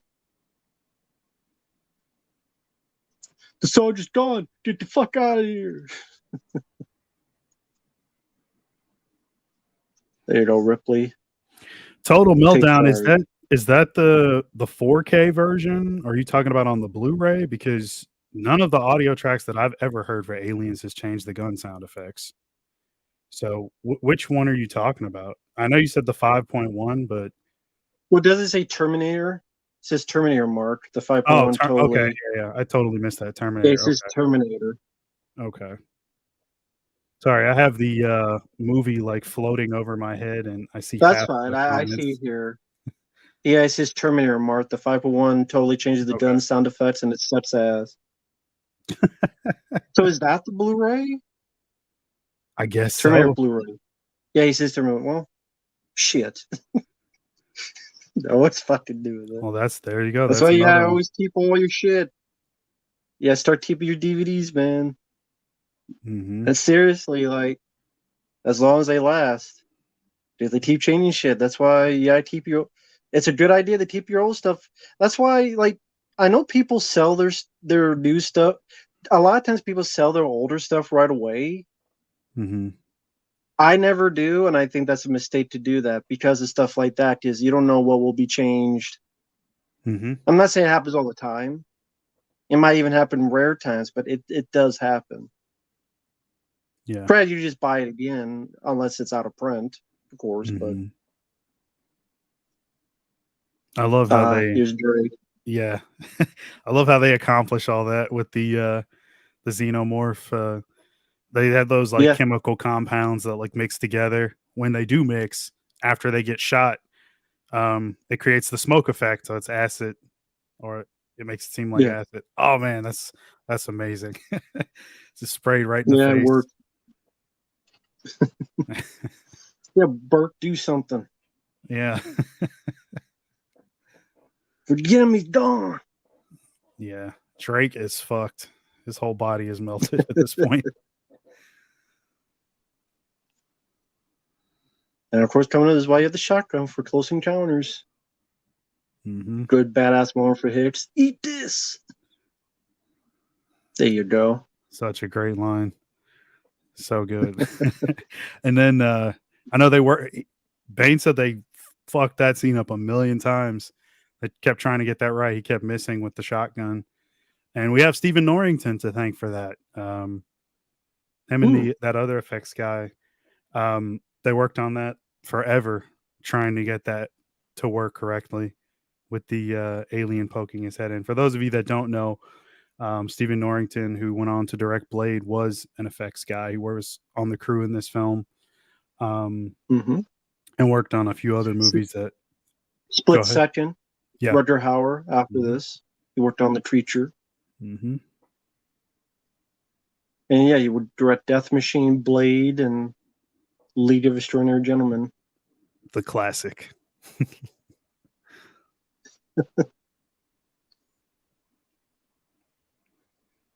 And he rearranges James Horner's score, just fits the film so well Yeah, in so many of the scenes. and adds like the perfect like tension in the setting. Like it's just right. Mm-hmm. Oh, and then I didn't mention those were remote control miniatures. The APC turning the corner, right there as well. All miniature work, but looks so good you can barely even tell. Yeah, I They're mean, they you weren't can't get more actually, real than real. yeah, and they weren't actually driving. I know a lot of people probably think they were, but I know that it goes really slow. The actual one that they did have and build the APC unit when they built it, like it goes really, really slow. And so some scenes when they were like it was driving, like they had to shoot it at a lower frame rate, and then Cameron just like sped it up to 24 frames, and then it made it look like it's driving faster than what it is. Mm. I know I think everyone's man like, oh, they left the man behind. But hey, if he's belted that much, I'm like, sorry, dude, you shall. Yeah, I'll say he's And not a that they say man here, anymore. He's a pile of like bones and blood. and like they say here, there's some of them want to go back. It was like they're being cocooned like the others. Hmm. Guts will get you so far, and then it'll get you killed, as they say in the film Speed. That's right. Yeah, and I mean, yeah, they want to go back, but they know that like it's suicide at that point. you're not going to make it back out. I mean, they barely made it out with the entire team the first time around. You're going to go back in there with less people? That's crazy. If the Cinephile Morbid is the only way to be sure. And here comes Burke. He's got to add his 2 cents. Whoa, whoa, whoa, whoa, whoa. We can't just eradicate this species. We can't do that. It's like, that's what you were there for. He's showing his true colors now. But Ripley goes back for Newt. Well, they don't. It's one thing if you see a guy like half his face melted. Mm-hmm. It's another where she just disappears, and I buy more also with Ripley.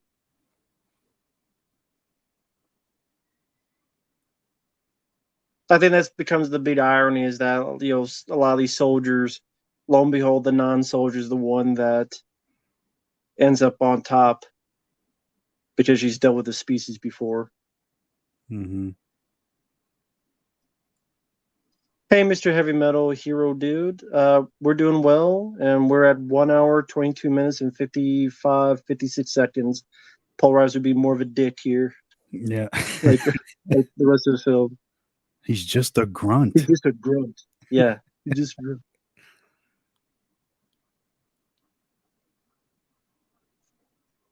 It's the only way to be sure. That's right. Just do it.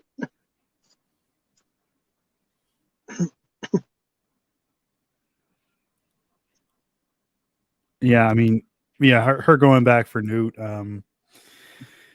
that's more of like you said, it's the guy's melted completely, and even the ones that are already being cocooned, there was still that chance that Newt wasn't cocooned yet.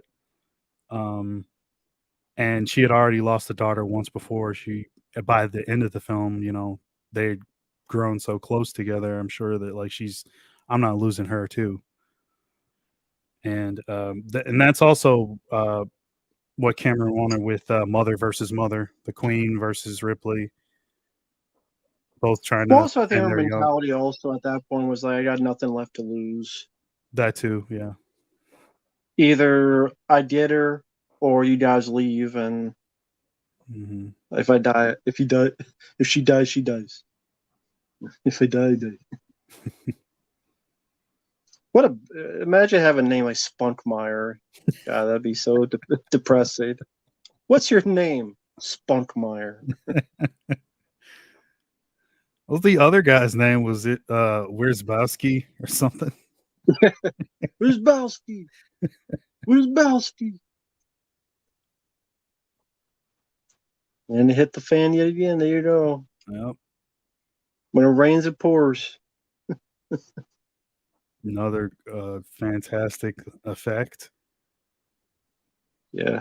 Which today would cost like $50 million, but yeah, and mostly CGI. Mm-hmm. And that's the thing that kills me. I get that, prices go up for things, of course. They're not the same as 86, of course. But the fact that movies are getting more expensive and they look less realistic, that's what kills me. Mm-hmm. Yeah, it should be the they other way get more around. Expensive and they look less real. No wonder people don't go to movie theaters anymore. Well, I mean, also, like, it's a little bit of that is the studio. Like, they don't, to them, they think it's more of a gamble with certain stuff. And I guess maybe they don't have faith in certain filmmakers to get it right or pull it off. And there's also the fact that, like, Cameron, I think he said it was 1.5 years they spent, like, working on the movie, like, all together, like, pre-production. Of course, after principal photography, they're shooting and all that stuff, and then you get into post. But I mean, that's a long time for a production. And also, you have a generation of filmmakers that don't even know how to do that kind of movie. Mm-hmm. Like, we're now going through a generation of filmmakers Many would not even know how to make a film like this No, nowadays. no, they wouldn't. They wouldn't know. Yeah, and They wouldn't find their ass if they had 3 hands along with the 3 tits of that lady in Total Recall. They couldn't find their ass with all the hands. yeah, it's like going back to the Corman days. I mean, that's part of why he got everything done. He had no idea how he was going to make any of this stuff work, but Yeah. the rule on set was don't tell him no, and not because like he's trying to be an asshole. It's like we're going to get this made, and we're going to do anything to accomplish that without going over budget, without doing a ton of CGI. Let's do it all in camera, and we'll figure out how to make it work. There's always a way to make anything work. Yeah, yeah, a lot of directors don't have that type of ingenuity or. Yeah, this is the best. Why you put her in charge? Again, like I said before, most movies, this type of character would be so annoying you want them to die, but in this, want them to live. Yes. I get that he dies, but I would have been fine if he lived, man. Yeah.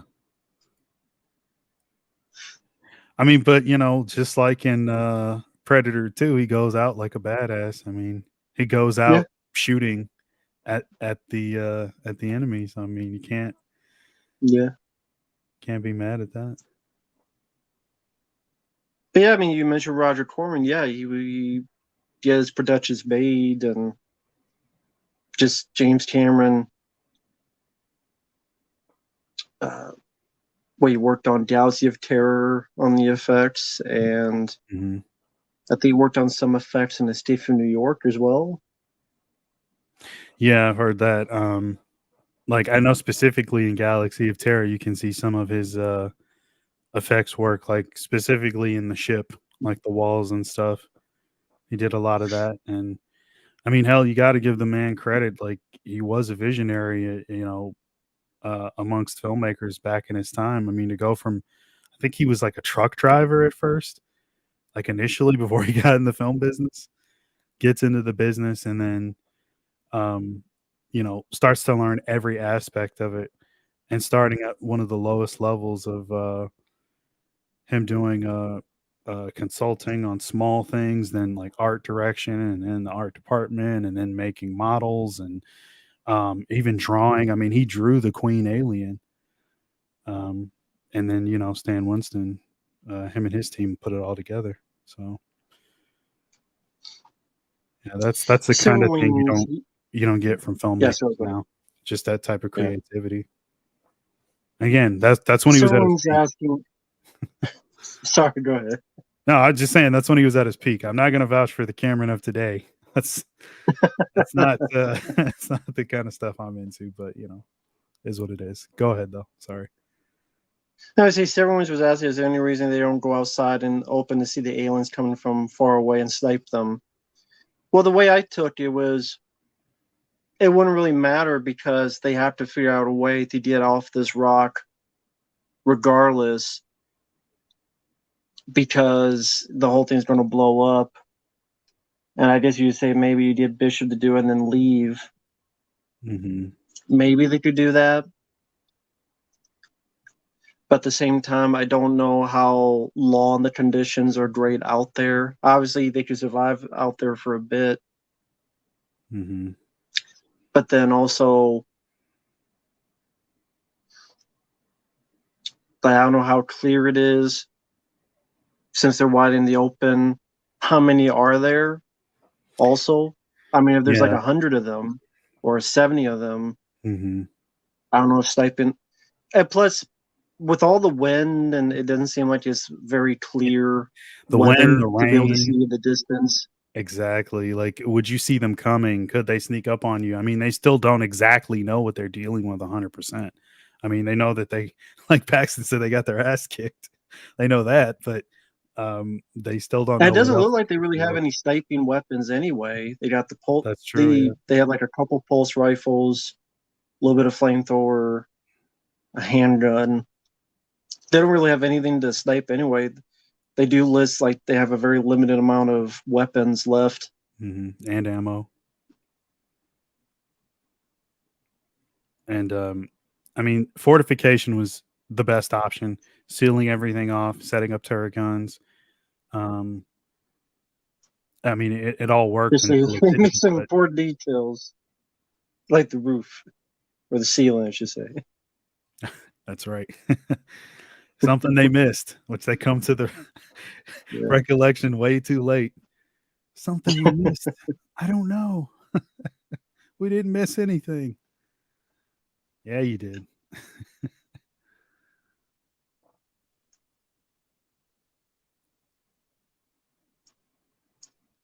Not Dens. I think the aliens, they'll. I mean, even if they see people with guns, you see that they'll just go towards them anyway. This hive mind where it's almost as if it doesn't matter if they live or die as long as they satisfy their queen, so to speak.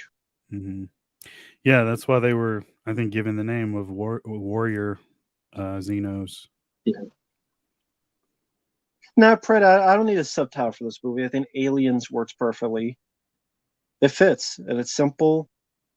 And hey, you have more than one aliens, thus aliens. To me, it's most simple but perfect title for it. Not Alien 2. On Earth. He hated Alien 2. It's like, it's not Alien 2. It's Aliens. And there was an Alien 2 called Alien 2 on Earth, some bad Italian horror movie. Have you seen that one? I've seen the cover. Never watched it. So that's and I'm missing much. Yeah, I know. I just looking at the images and stuff. I think I might have seen a trailer once. I don't ever need. The end is like in a bowling alley, and the POV must be like someone's butthole coming towards someone, and a good chunk of the movie is like in caves, like a crappy version of The Descent before The Descent came out. Wow. So, it's like they like rip off the chest burster kind of, but then you have them being controlled. It just, other than some gore, is a pretty boring as hell movie. I think it was one of those like cheap Italian movies. Mm-hmm.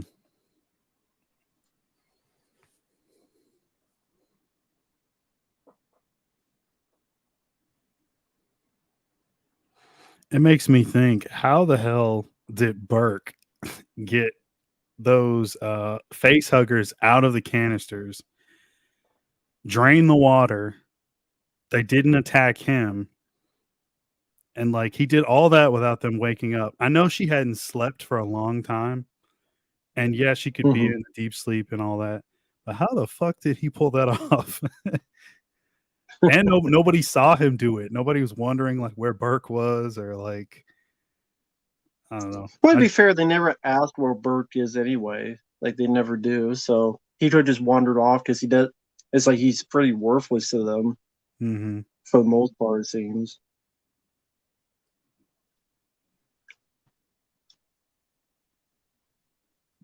That's another scene added back in. Yeah.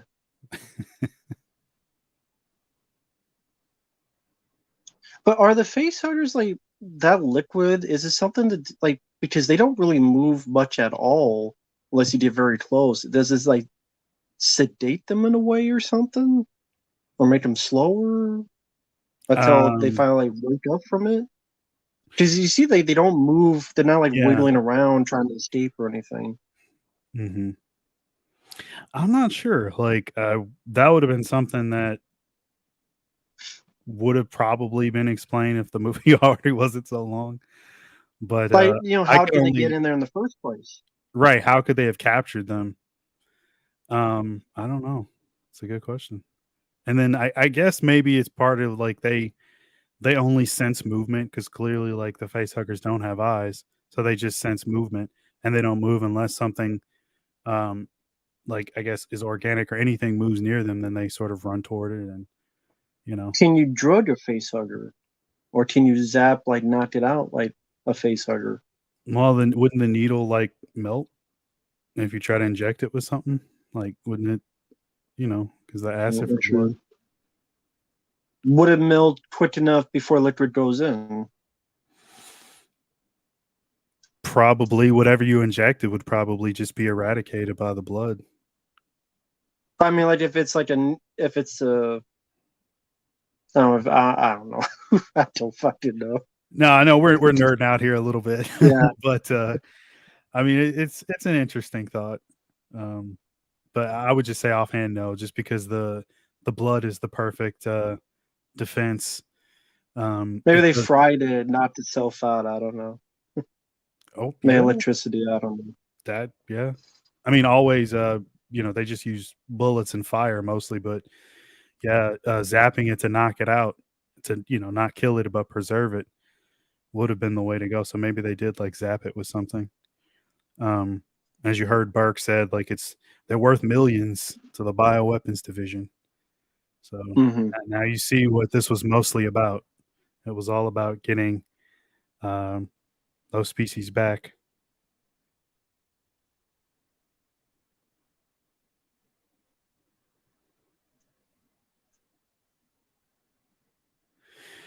It also would mean that like Burke was sort of a deep cover operative in a way because like the team, you know, when she has the meeting at the beginning, she tells them like her whole story and they're like, "Oh, bullshit, whatever." But he knows that they already exist. It's part of why he wanted to go back out there was to bring back. I think And I so think there's a comic book, either it came out or is coming out, mhm. that's supposed to be told from Burke's point of view. Hmm, that's interesting. Love to see that. I think Paul Reiser has a hand in either, I don't know, writing it or something like that. Hmm. I remember reading about that.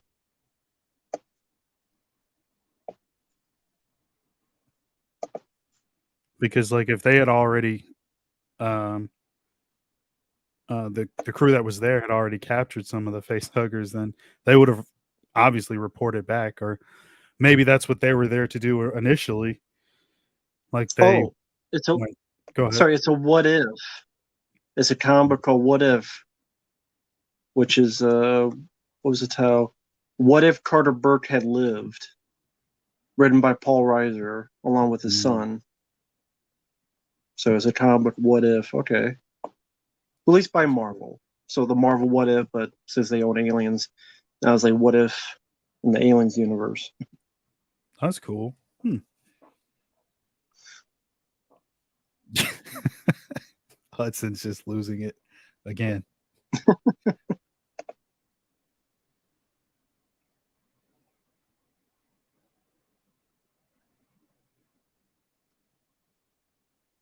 I mean, we did mention about that, Cam. I think, like I said, the it's never really been about the kills, the gore, even though the chess versus violent.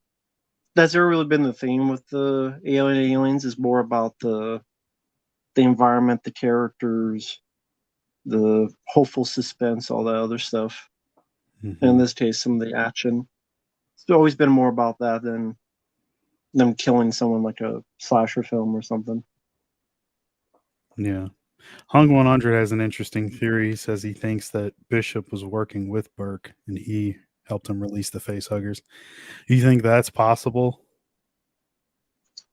I disagree with that Yeah, I don't see anything in this because character that would lend to that idea, but yeah, I don't think so. yeah, I would disagree with that. I don't think Bishop had anything to do with it. I mean, he even tells Ripley what Burke wanted, and Hmm. well, Burke said this. Like he, like blatantly told her, Yeah. so he would have, nah. Especially with his programming to protect human life, and I think Burke would know that. and so he wouldn't want to risk that.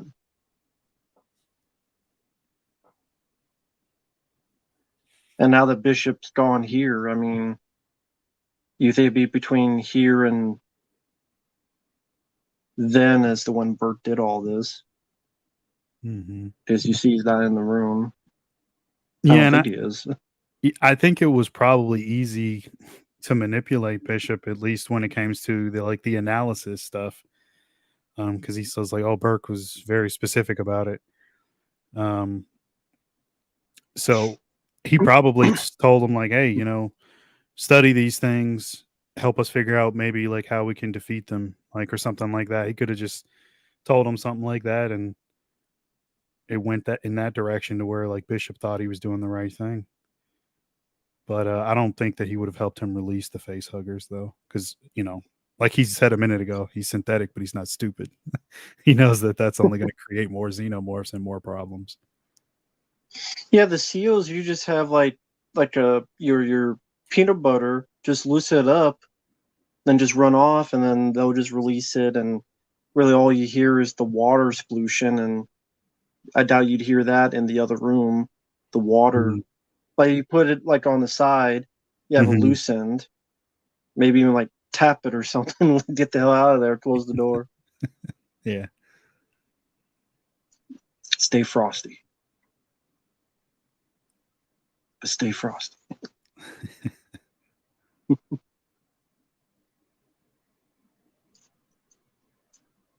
Frosted Flakes, Frosted Snowman. Of course. Cool, calm, collected. That's right. Don't lose your shit. Corporal. That's double for you, Hudson.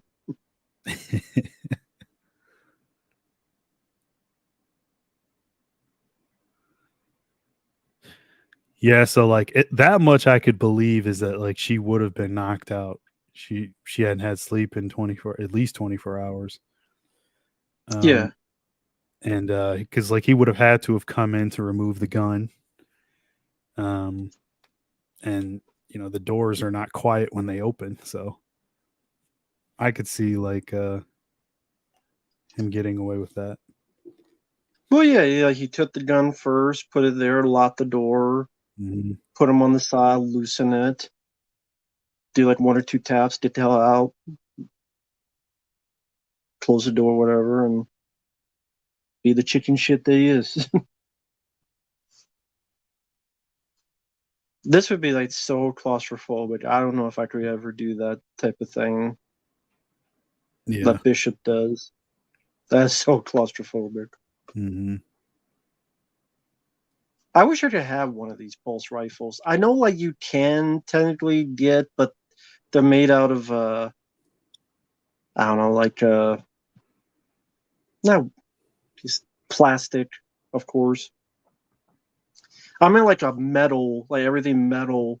I'm sure maybe you could, but it'd be expensive as hell. But anytime I looked for one, this is like years ago, it was always like this cheaper looking plastic. And it looks like metal, but then if you get it in person, it's like it looks like fucking plastic.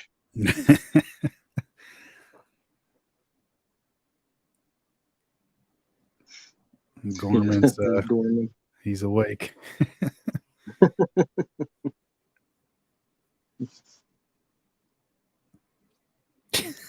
I love that little look she gives him.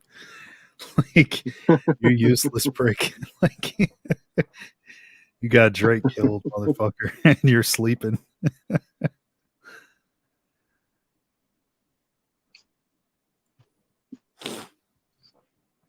You wanted to fire real bullets too? Just to have as just a like a mantelpiece, like a metal one, even if it doesn't fire, just like I rarely collect that kind of stuff, but just to have like holding my hands, just kind of like a memento made of metal. I don't know, just memento, like a mantelpiece. I don't know how else to word it, and not that cheap plastic one. I did find a guy online who he made he made the gun you're talking about, but I think he also made Silver Wings. Help me out, man. The gun that Arnold uses in the first Terminator, the silver one with the long laser on it. Like he made that one, Long and slide. yeah, and like the laser actually works on the gun and everything. It was pretty cool, but Hmm. yeah, like I don't remember if it had the little LED light screen on the side to count down for the bullets Mhm. or anything. But Mm. I know the Terminator gun that he used was that one was Hmm. pretty authentic, and it looked like it had some real weight to it and everything. Yeah, cool. Um, yeah, I'll check back and I'll let you know if he still sells it, because that was like one of the best ones that I had seen. Nice. Cause yeah, it's just like it's like the AMT hardballer. Oh, okay. Yeah, there you go. But it's like, yeah, you see these people make them and they're like $700-800, but then they're just cheap looking plastic. Or it's like, no, and then fuck that. If I don't pay that much, I want like metal. I want Mm-hmm. like how it would be in the movie and shit. Like you'd think that like they would have made one of those by now, because it's it's such a iconic thing. I mean, they've made damn near everything else from this movie. I mean, hell, you could buy the damn face huggers. They're like the same size as the ones in the movie. The egg Mm. as well. Like there's so many different props that like have come out Or over the maybe they'd be years. like, oh, it's view like a real gun, and you'd be like selling an actual weapon, and they just how people think. Yeah, maybe, yeah. Of course, we have the big face hugger scene here. Mm-hmm. Andy Sullivan, we're 1 hour 40 minutes and 35 seconds in the special edition.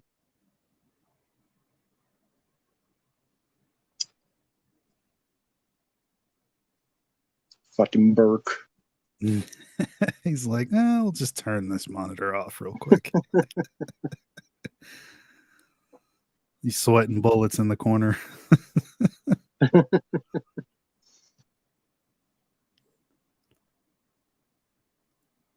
So as we're watching this, Mm-hmm. your thoughts on everybody dying in the next one? Who live? Oh, Because you see these Alien 3? characters, you see these characters, you Mm-hmm. see all that they go through. 3 of them make it. Well, technically 4 Bishop make it by the end, Mm-hmm. and then the next one, nah. 3 of the 4 pretty much. Well, Bishop is later, but pretty much 3 or 4 of them are dead at 5 minutes in. Mm-hmm. Artistic. It's challenging. I hated it. It's part of the reason why I don't like the movie. You take great characters that you could have actually used in the next movie and you kill them off for really no reason. Well, that's the thing. So, was one reason possibly could they not get Michael Bain back for the third one? I've No, never he heard him he was talk willing to about it. do it. Was he? Okay. He was willing to do it. He wanted to do it. In fact, I mean, the hell, they paid him more money to use his picture than what he got paid for this. It's But a they didn't great ask shot. him. Yeah, that's They bullshit. didn't ask him back. They wanted the story of just Ripley by herself, either with the monks or the wooden planet or whatever the case. And in order to have her by herself, Mm-hmm. they're like, "Oh, we'll kill the rest of them." It's fucking stupid though. Like, all right, let's kill off characters that like the audience has grown to know and actually like and care about, and fill it with a bunch of like, random shitheads who have no personality that differentiates one from the other, except maybe Charles S. Dutton, who gives like the Right. same performance in like damn near every movie. He's the motivational guy and we got to be better type of thing. So it's fucking stupid in my opinion. It makes no sense. I think that they know that they fucked up big time with that. I mean, just look at how that film has performed at the box office, and then critically, I think that one was panned as well, and pales in comparison to this film. I think they know that by now. But then again, where's Fox? They don't really exist anymore. So, I mean, there's a big audience for the third one who says it's their favorite. I bet there is. They can like it. I don't care. They can, but I mean, it's not a superior film, so I don't care what they say. Yes, Fox is Disney's bitch now. Good job. Mm-hmm. By making stupid decisions like Alien 3 and Speed 2 and various other bad decisions. Yep. You dogged me, pal. That's one of the best lines. This rat fuck, son of a bitch. And of course, Silver Wings, you definitely know this, Michael Biehn, and you see the way he looks with the receiver there. Well, it was for the Terminator, actually. Metal Gear the game. The cover of Metal Gear the NES game and MSX was Michael Biehn. Technically from the Terminator, but just reminded me of it because of the way he looked in that too with the receiver and stuff. And thank you, Red Lantern Gamer. Thank you. Popped on my feed. I'm glad it did. New subscriber. Thank you. Thanks for joining us, even for a little bit. Yeah. We're just having fun watching this fantastic movie, in my opinion. And still, like, Fox fucked up. I mean, that was those are the idiots, the Maricon putos, Maricon, that said, "Oh, we could throw anything against a wall and make an alien movie. It'll be successful." Well, they were proved wrong. Mm-hmm. Because they fucked up, and Alien 3 went over budget and didn't do that well, and Resurrection didn't do that well, and maybe Alien vs. Predator did okay box office, but AVP Requiem didn't do that well. Yeah. Yeah, I think Alien Covenant definitely didn't do that well. No, not as well as they had hoped, that's for sure. Yeah, like, it just if you think about it, you have this film starting out for production. They hadn't even approached Sigourney Weaver about the role. So, of course, what does that tell you? Like, they have no fucking clue what they're doing. I mean, also think about this.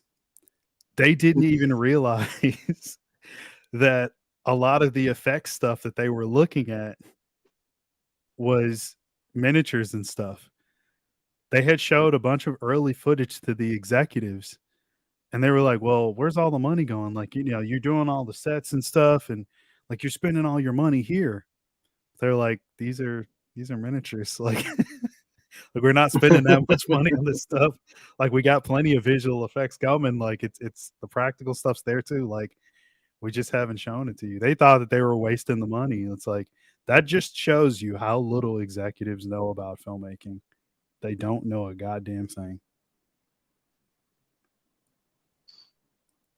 There's that scene we were talking about before, when people were asked, like, favorite scenes. Talking about the red, the getting closer. 5 meters, man, 4. Yeah. What the hell? We didn't short miss control anything. Oh, we missed something. Yeah. And how great is it too? We didn't mention, like, those devices were in the first movie, albeit not used to the same degree, but they play such a important part in this film. Yeah. You see, like, that builds tension for what's to come. Well, that's a great shot. Absolutely. Like, yeah, just, I gotta be quiet here. Look at all this. This is just great. No, just the editing involved where again there's like maybe 10 suits at most, and you Hmm. have to edit it around where to make it look like there's just dozens and dozens coming out. Yeah. And obviously, like if you only have like 10 or so suits, okay, someone gets shot, but then you have to make it so that you can repackage it to be used in other stuff. Hmm. And then you have low enough lighting so you can still see, but they're less detailed than the first one because they had to have more mobility. Yep. And with the lighting, you have less detail and still not ruin the illusion. No.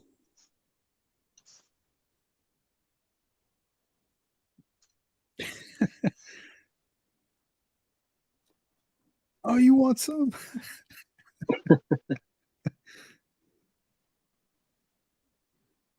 Even like the gunshots, like I forget what it's called. The light that comes out of the guns, I forget the term of it. The muzzle The flash? Yeah. Why is it that they look better here than in like a new film today? Well, why is that? Well, I see I, that like back in the day, some of these films. Why does the muzzle flashes look better here in these 80s, 90s films than if they try do it now? well, at least in this movie, I don't know about films of today, but in this one, I mentioned that earlier, like that was done by design. Like I remember watching them test several different guns. I saw them test an Uzi and like a few other guns to like so that like they could get the ones that had the brightest muzzle flash, and they found these guns specifically that had the brightest one because in these dark scenes, Cameron wanted that the flashes to light the characters, Yeah. um, which is really smart and cool, and it works, and you know it has a lot more of an impact. Um, but yeah, that's part of it. Hmm. Use real gunpowder to create those flash. That's CGI. Well, there you go. Yeah, I had speaking of real gunpowder, I heard a story about Remar shooting off the shotgun that Hicks uses throughout the movie and blowing a hole in the wall. Did you heard that story before? No. So apparently, he had the shotgun. He's playing around with it, and they were shooting, I think, Little Shop of Horrors right next door, the Rick Moranis film, and he blew a hole in the set wall, like it went through the wall of Little Shop of Horrors, like where they were shooting, but thankfully nobody was there, and nobody got hit, nobody was hurt, and Apone or Matthews, he's like, "Where the fuck did you get live ammunition? Like, how does that? Like, how do you have live rounds?" So I don't know how that works, but I've heard that that was another one of those things that probably didn't help his case on set. Of course, the drugs and stuff got him fired, but that probably didn't help either. You're blowing holes in the Well, I wall. wonder if he did that while he was on drugs. It's possible. It's very possible. I mean, that's the thing. It could have been another Al Bowen Russ incident. You know, Hmm. not careful. That could have changed the outcome of this entire movie. Those planes have more powder in them. There are different load levels depending on how big you want the muzzle flash. CJ's used more today, except for Al Bowen. Yeah, Oh, Al Bowen and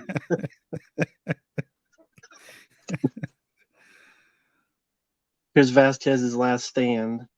yeah. You actually feel bad when the characters die. That's what makes the one of many Hmm. reasons makes the film work. And Yep. Gorman, a small supporting character like this, having a moment, an arc in a way. Hmm. And tries to redeem himself for being a fuck up earlier, even though it wasn't his fault Mm-hmm. because he was inexperienced. But and you know, Burke probably set all that up anyway. He's like, I'm going to get the most inexperienced guy, and I'm going to lead this team, and maybe I'll get to make it out with some of these face huggers.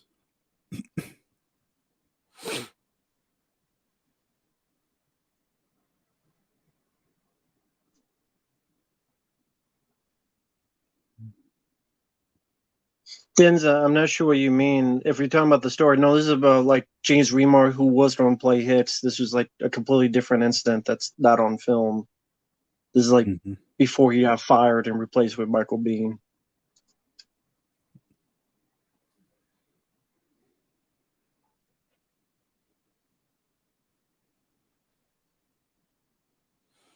Yeah, you see Remar talk about that in that show, Movies That Made Us. They do an episode on aliens.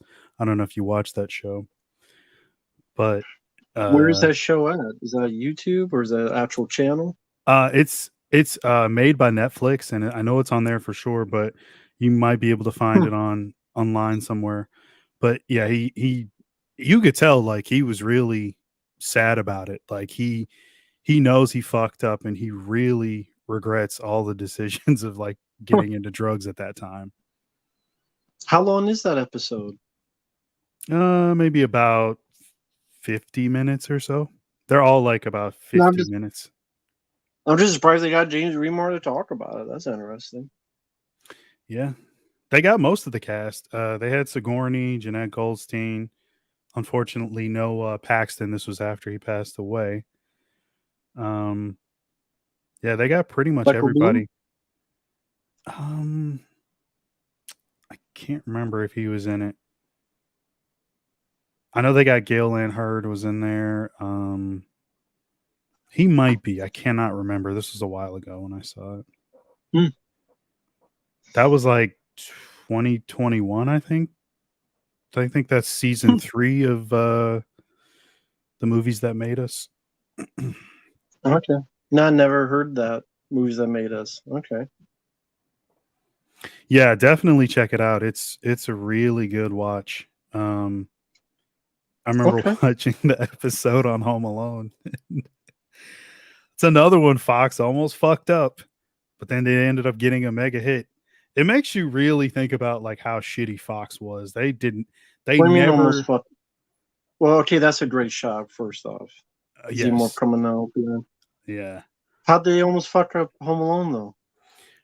Just the budget and I think they were like pulling out the money last minute and then they ended up staying, and that's a whole long story.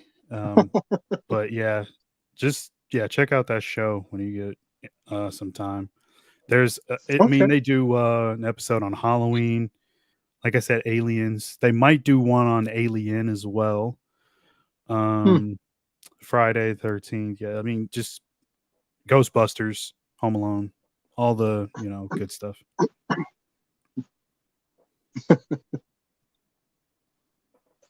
You would not believe how many times I got asked if I was really Dow Baldwin because I have the same last name. Yeah. Here we go. This is great.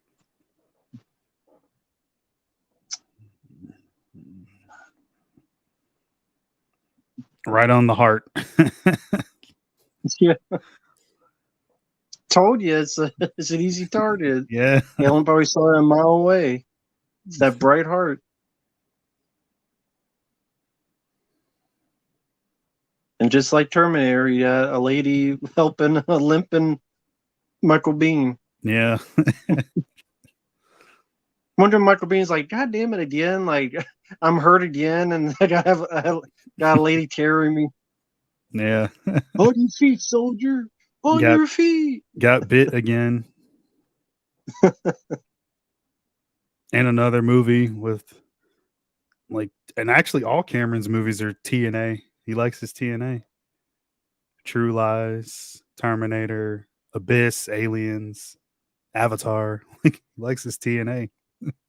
They all start with TNA. What do you mean they start with TNA? They all the letter like Terminator, Oh, True Lies, okay, yeah. Titanic, Aliens, Abyss, Avatar. Like they all, he likes his TNA, man. Okay. I thought you meant like actual TNA. I'm like, what? No. Okay. Well, I mean, well, apparently he likes that too. I mean, he married like all the chicks he would work with.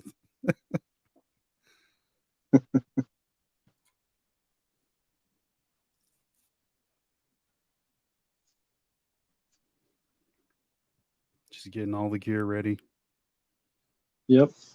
going into battle.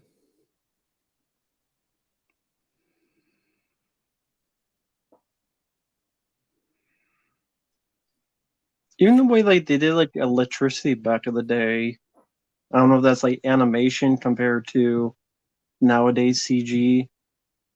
If so, then I don't just the way I say I don't know if that's anime. I would guess that was animation. That's how they did lightning back in the day, like this and Terminator. Mm-hmm. It just looks aesthetically more pleasing to me compared to, I can't maybe I've just seen so much of the CGI stuff, it just sticks out more to me. I don't know. Maybe I'm just Yeah. more used to this because I grew up with it. Yeah, no, I mean it definitely has its place. Aesthetically speaking, it just fits. I would rather it be that than any sort of new effects. Like if they were to put the movie out again, I'd rather them not use new electricity effects, like and Yeah. try to map it over the old stuff. Oh, Another scene for the special edition, which is one of my favorite. It's small, but it's one of my mm, favorite because it gives Hicks one last moment, which he mm-hmm, doesn't have in the theatrical. Because yeah, in the theatrical, he doesn't like it's just like he kind of just on the side here, mm-hmm, and then you never see him again ever because he dies in the next one, right, unless he's knocked out, put into cryo sleep. But here, at least that one moment, it's nice. I yeah, wish and that was like in the theatrical.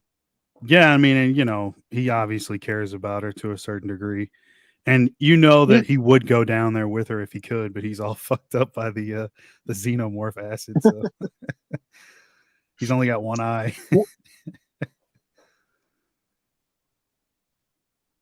gearing up for war.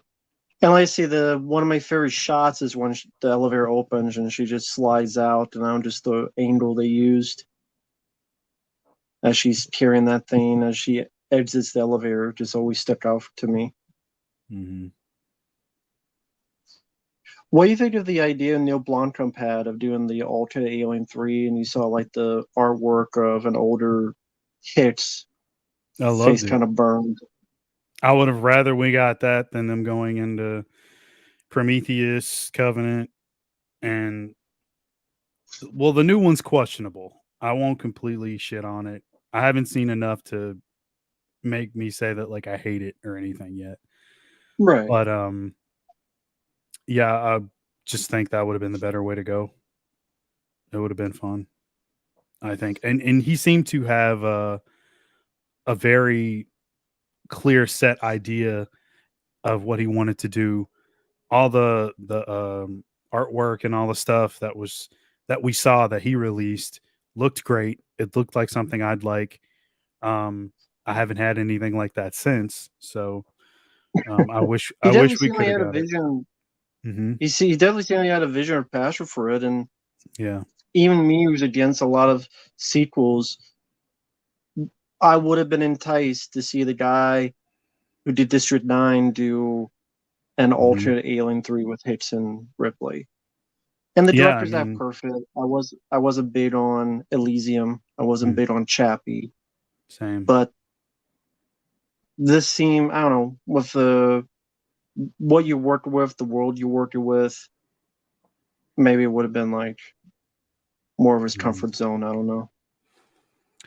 Yeah, I mean, you get a sense of aliens in District 9 a little bit. You could tell he's a fan. I mean, there are a couple of nods in there. Um, Even like the suit that like the guys in. Of course, there's like weaponry and stuff attached to it, but it did remind me of like the loader that they use at the end of Aliens or this film. Yeah, Yeah, like it was all there, man. It could have lined up and went perfectly, I think, but we'll never know. exactly. One throwaway thing though that we didn't really talk about earlier was where Bishop mentioned the Hyperdyne systems, which is kind of a reference to Terminator. Um, do you think that those films could have existed in the same universe? Well, I mean, you would have to. the war could not have happened then. I don't think, right? in The Terminator. future war. Yeah. Well, that's all Earth's problems, and if you, not that this would count, but apparently Earth is a shithole. I think Ron Perlman says that in Resurrection. Of course, that does not connect to this, but um, let's say it But had no one ever happened. references Terminators for that reason, though. Yeah, You think that'd be kind of referenced, like yeah. actual like Terminators and stuff? Hmm. Well, at least the Why would you get one of those technology, androids? the Why don't we get one of technology those would, cyborgs instead of these androids? right. Let's use one Yeah, of those cyborgs for the shit to capture unless our xenomorphs. at that time they were all completely eradicated and the war was over, but they're still using the technology. Like at the end of T2, you do have the chip and they have a piece of the arm. Yeah, So there's pieces of the tech around. Um, I don't know, just something to think about. Like I always thought that right. was an interesting line where he says the Hyperdyne systems.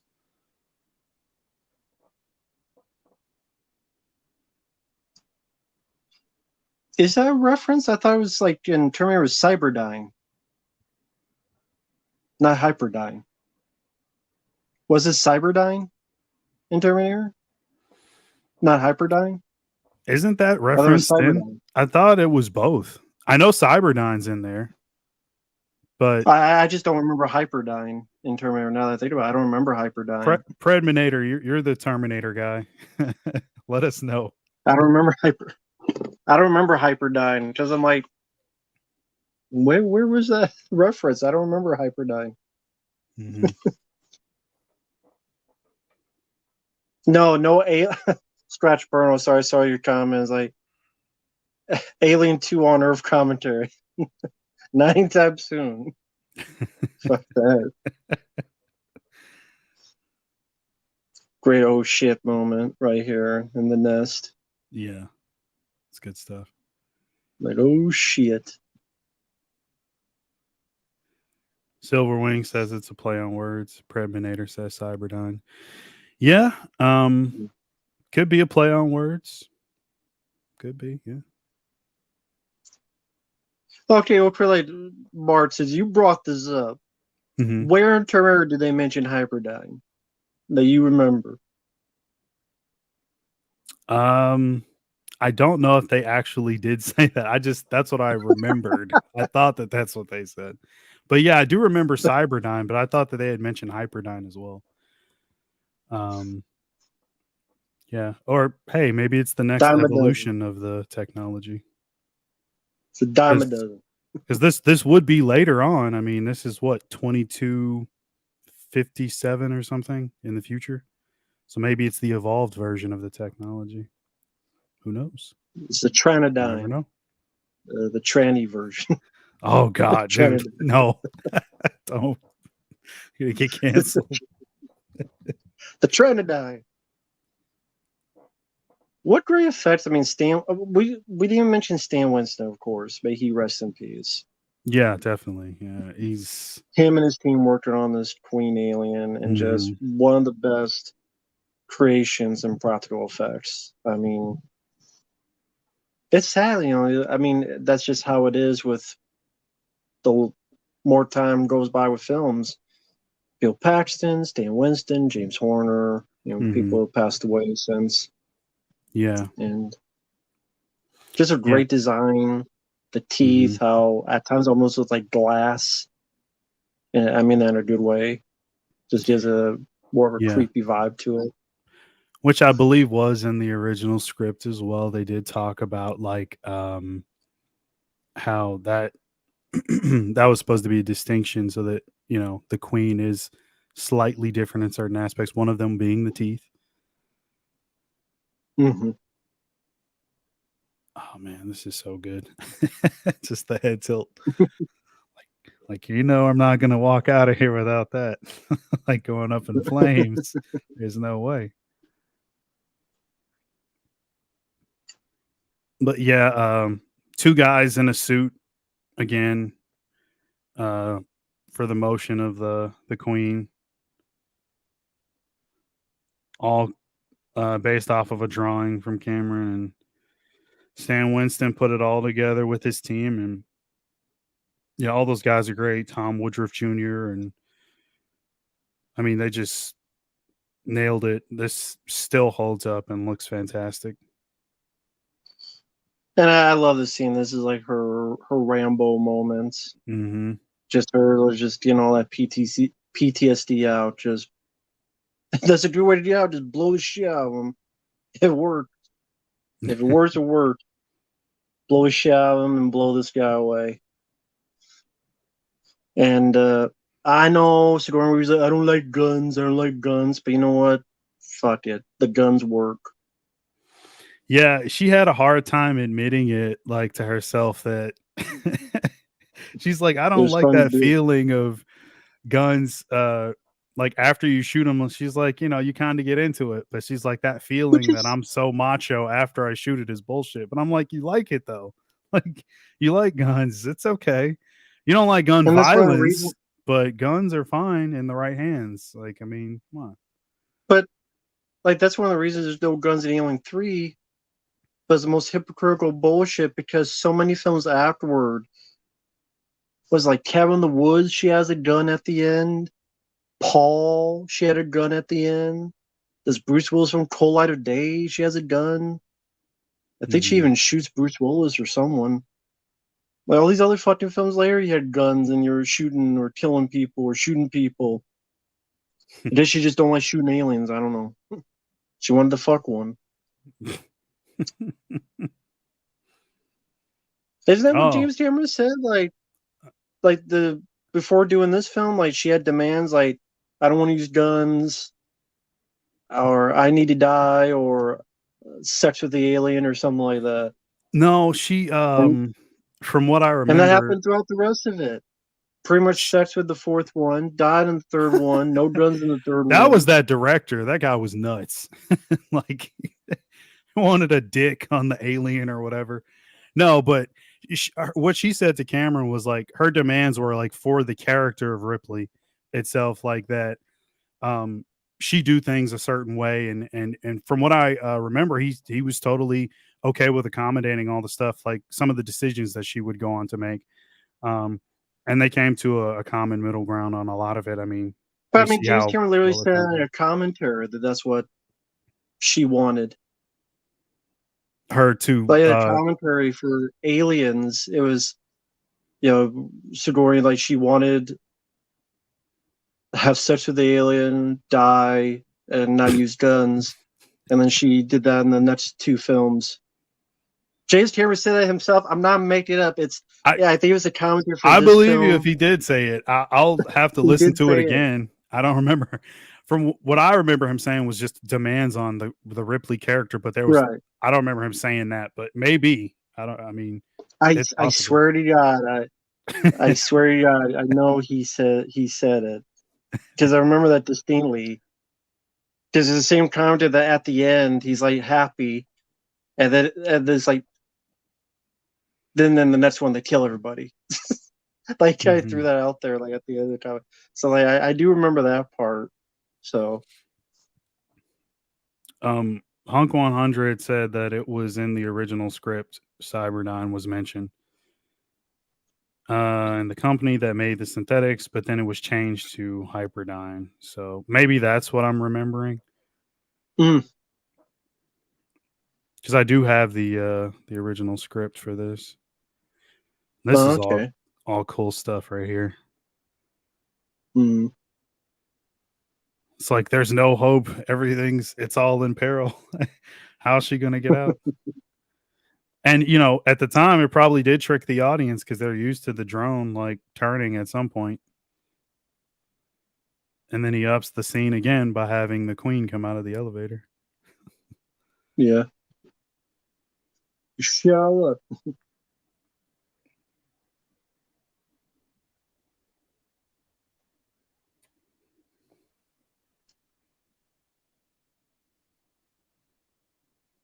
I think we missed it. Well, we missed it earlier, but I think when she shoots with the flamethrower against the xenomorph in the elevator, I think they used music from the first movie. Hmm. That right there, right there. I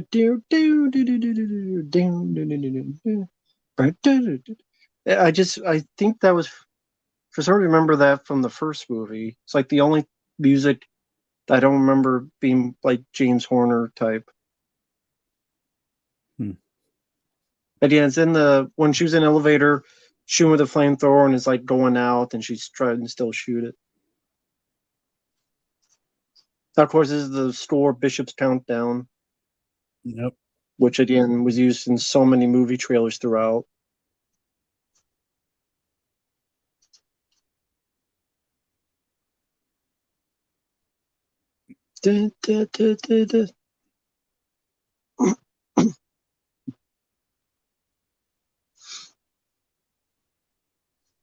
Put the queen down to the landing gear. Sneaky bitch. Well, yeah, we don't see it because it was ruined the surprise.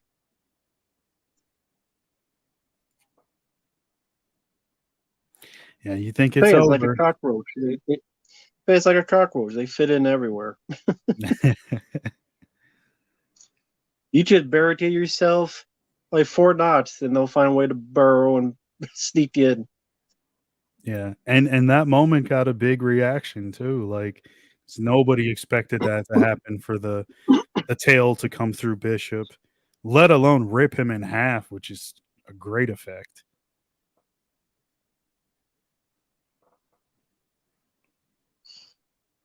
I see this one time. I like that moment between Ripley and Hicks because like all you get to see of Hicks is just he's knocked the fuck out.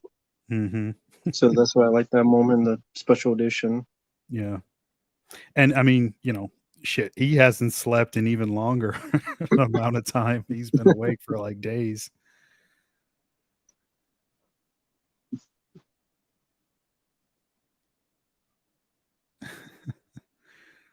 And then they have their brief moment right there. She's like, "Oh yeah, not anymore." Yeah, not anymore. All the milk and yogurt. Yeah. Lance said he got sick from all that. I don't blame him. I'd be sick too. Talk about tearing him a new asshole. Yeah. He literally did. You ever heard the phrase torn new asshole? Here you go. This is what it looks like. This effect, this whole puppet with the queen. I got Stan Winston his other job in Jurassic Park for the T-Rex because Spielberg was impressed by it. So he's like, I think I need to work with Stan Winston.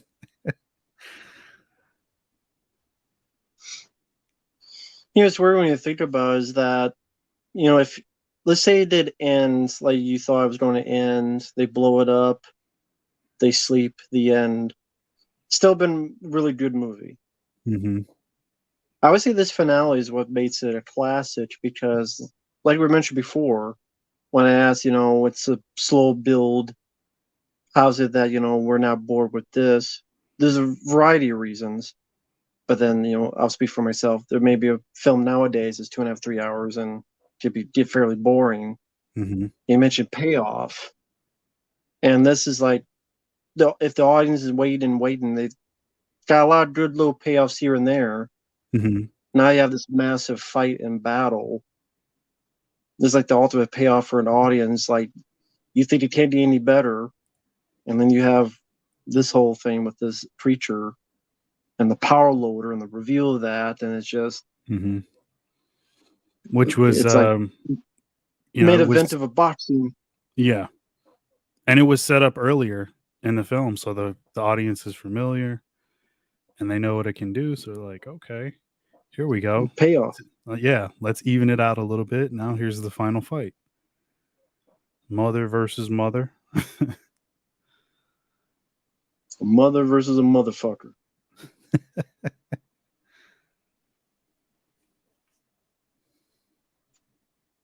Then it was Cameron channeling Starship Troopers. I mean, had Cameron read Starship Troopers at this point? I don't know. I mean, that's another film that gets close for me in terms of entertainment and a group of like marine type or soldier type characters that go into battle Hmm. against these creatures. Um, I don't know, but like for me, I love Starship Troopers. And some of the effects are questionable, but overall, I still find it a very fun film.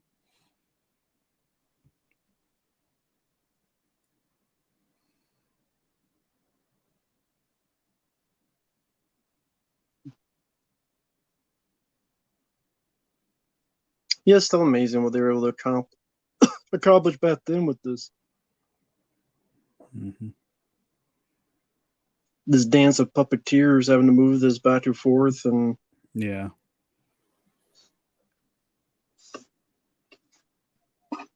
but then I think, well, if we have CGI, they could go on the walls, it'd go on the ceiling, it'd go on the. That Hmm. doesn't matter if it looks like shit or if it looks hokey, if it looks cartoony or no gravity, no sense of weight to it. It Hmm. just becomes a lame cartoon. Yeah. No doubt, Neopunk. I agree 100%. I love RoboCop. Total Recall is fantastic. Um, but yeah, give it another watch. I think you'll have some fun with Starship Troopers. Now, X-Ray Punch, I can't remember the Alien 2 ideas. I remember more of the Alien 3 ideas. You know, the Rennie Harlan wanted to do it, or that weird farm with all the animal alien things, and then the Wooden Planet from the guy who would go on to direct What Dreams May Come, Robin Williams. But the Alien 2 ideas, I don't remember. Do you? The other ideas for Alien 2? Um, Not from uh Walter Hill, no. Hmm. I'm surprised he didn't want to direct it since he was wanted to be part of it. Well, I know Walter that Hill. like from what I had heard, they were interested in Cameron like for a while. Um, and then eventually, like, he came on board and he had some of like the ideas and stuff already written for Aliens way back before they even started. Hmm. So, once he officially signed on, he just hit the ground running. So I don't even know if Walter Hill will have ever been in the running to direct or anything. Mm. Once again, Bishop's Countdown, Yep. which I don't think was the original music they were going to use. Because I think on the Blu-ray or whatever, there's another score track. I think the music they were going to use, like James Horner did originally. Remember that you've seen Die Hard, right? Of course. Oh yeah, of course. Remember seeing original Reginald Johnson shoots the guy, and you have that music like da, da, da, da, Hmm. da, da. That music was going to be in this scene, Hmm. but then they didn't use it, and James Cameron wanted this, and then Fox took that music and put it in Die Hard. Hmm. Because even if you listen to the soundtrack of Aliens, that music is on the soundtrack. Hmm. But yeah, James Mm. Horner had that, but then James Cameron's like, I want to reuse that Bishop's Countdown one, Okay. and so did that. And then again, it's another Fox movie. So yeah, it's at the end when Reginald Vell Johnson shoots. Was it Carl? Yeah. I think that's about his name, Carl. Shoots him, and that like grandiose music. That part is James Horner rejected piece of music from this movie. Hmm.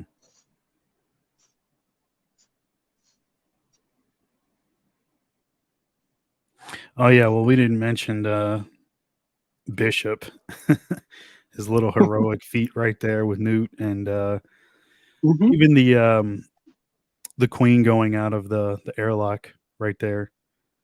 That was stop motion, and the little miniature that they First, built people for would the say, loader. would she That's be where, able to hold on to the vacuum of space and not be sucked out, especially with the 800 pounds queen holding on her? I just didn't yeah, go with it, but yeah. I mean, if I know. there's one little thing to question in the movie, that would probably be it. But yeah, like I know, I yeah. look past that. I mean, I know it's unrealistic, but yeah, her arm would have been ripped off for sure. But I look past that. That's the tiny little thing after like almost 2.5 hours of insanity, good insanity. Like you can let that one go. But no, she wouldn't be able to hold on. stunt performer Chris Webb, the basketball player? No, I'm just joking. The But yeah, they tried to catch that loader in the airlock scene when it falls out, and I remember they said like it went through the net that they had set up below to catch it. It went right through and crashed into a million pieces on the floor. Then they had to try to like hot glue it back together and shoot it again. And by the end of it, it's just like a pile of junk. I remember seeing the behind the scenes photo of that, but it served its purpose, so it looks good. Of course, we saw the named conceptual artist Ron Cobb. He would go on to do films like Leviathan, show over here, which is a personal favorite of mine.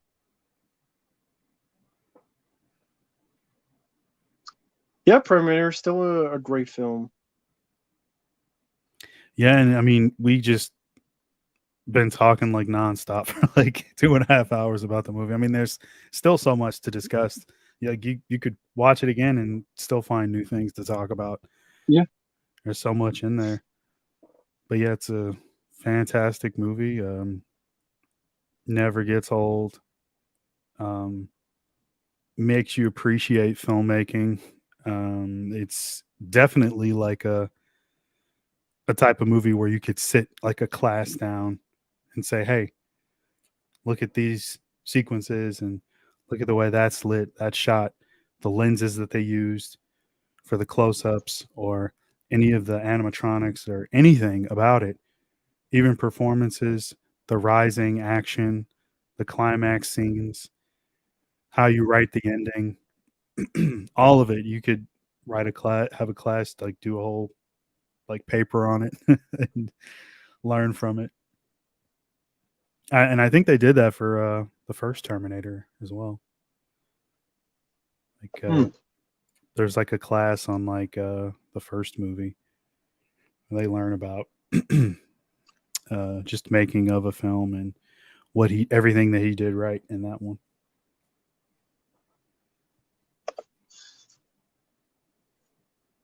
Then I know this is just random, but just another thing that kills me about the Oscars that was mentioned before is like, okay, this you see what films get nominated for Oscars nowadays, Barbie, Mm-hmm. Black Panther. But this doesn't get nominated. Instead, films like Hannah and Her Sisters or Room with a View. Who the fuck has seen those movies or gives a shit about those films? Platoon won Best Picture. I like Platoon, but Yeah. I would say I like this film more. Oh, of course. But it's like, who gives Children of a Lesser God, Hannah and Her Sisters, The Mission, A Room with a View? Let's be honest, who gives a fuck about any of those four films? Oh I'm not man. going to say they're all bad films. I'm just like, who gives a fuck about those four films? Mm-hmm. You know, Yeah. it's funny. Like you sound like my buddy because like he's a huge cinema fan as well, and he says like when certain movies like that, like probably should have won something like, or maybe even Best Right. Picture, and they don't win. He has that same reaction. He's like, "Who the fuck cares about this movie?" I mean,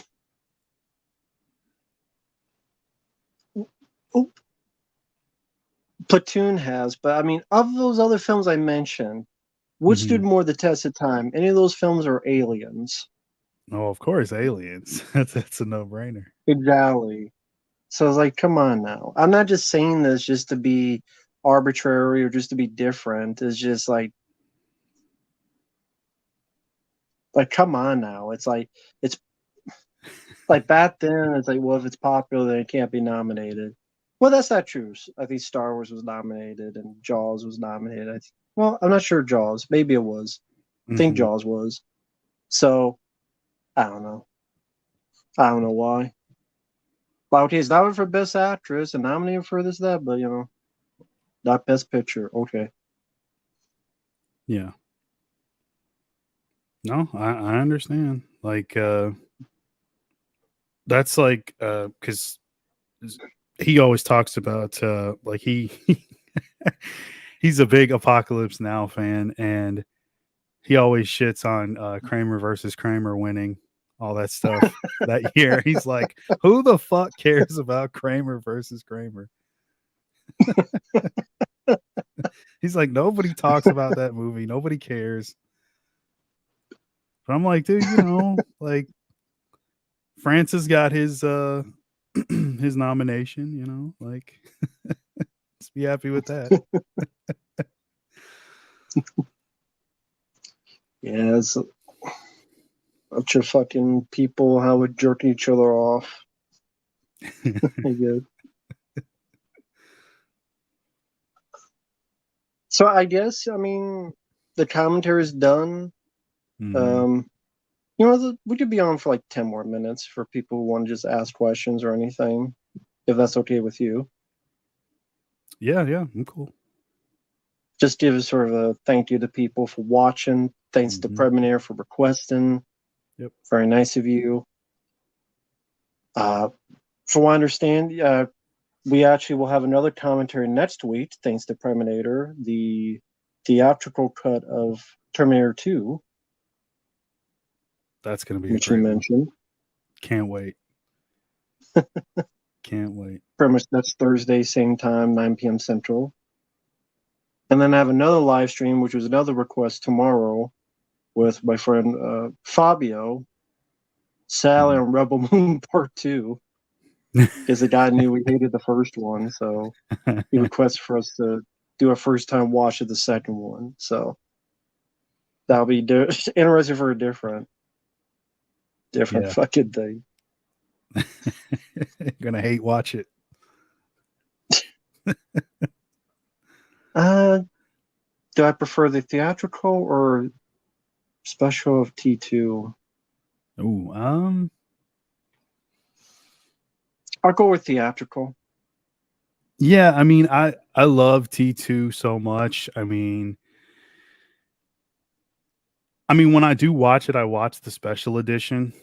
Um just because Mm-hmm. it gives me more time with the movie, much like not so much like this because this does have like extra stuff that you need to see. Like some of the extra scenes in T2 I don't have to see, but I still like seeing anyway, just because I love the movie so much. So yeah, I always Mm-hmm. prefer to watch the longer version of that. And nothing in it like fucks up the other like remaining parts of the theatrical cut. So um Right. like it is what it is, but like I don't need to see that smiling scene with Arnold where he's trying to Oh yeah. he's trying to teach him how to smile. But I like it. Like it makes me laugh, but I don't have to see it though. But yeah, it's great. It's a classic movie. Go watch that like any day of the week. That one's gonna be fun. No, definitely. Just look at the chat here. And thanks to people like Silver Wings, Country Shape, Preminator, Too Many Movies, and other people staying tuned with us. Thank you for that. Do you think Terminator should have ended at 2? Yes. Considering Just what we like got, Alien. yeah. Yeah, I mean A lot of... Yeah, go ahead. I've heard Cameron talk about the third movie. Um he had ideas for it. I don't know if he had completed the script. I'm guessing he hadn't yet, but um he was open to doing it.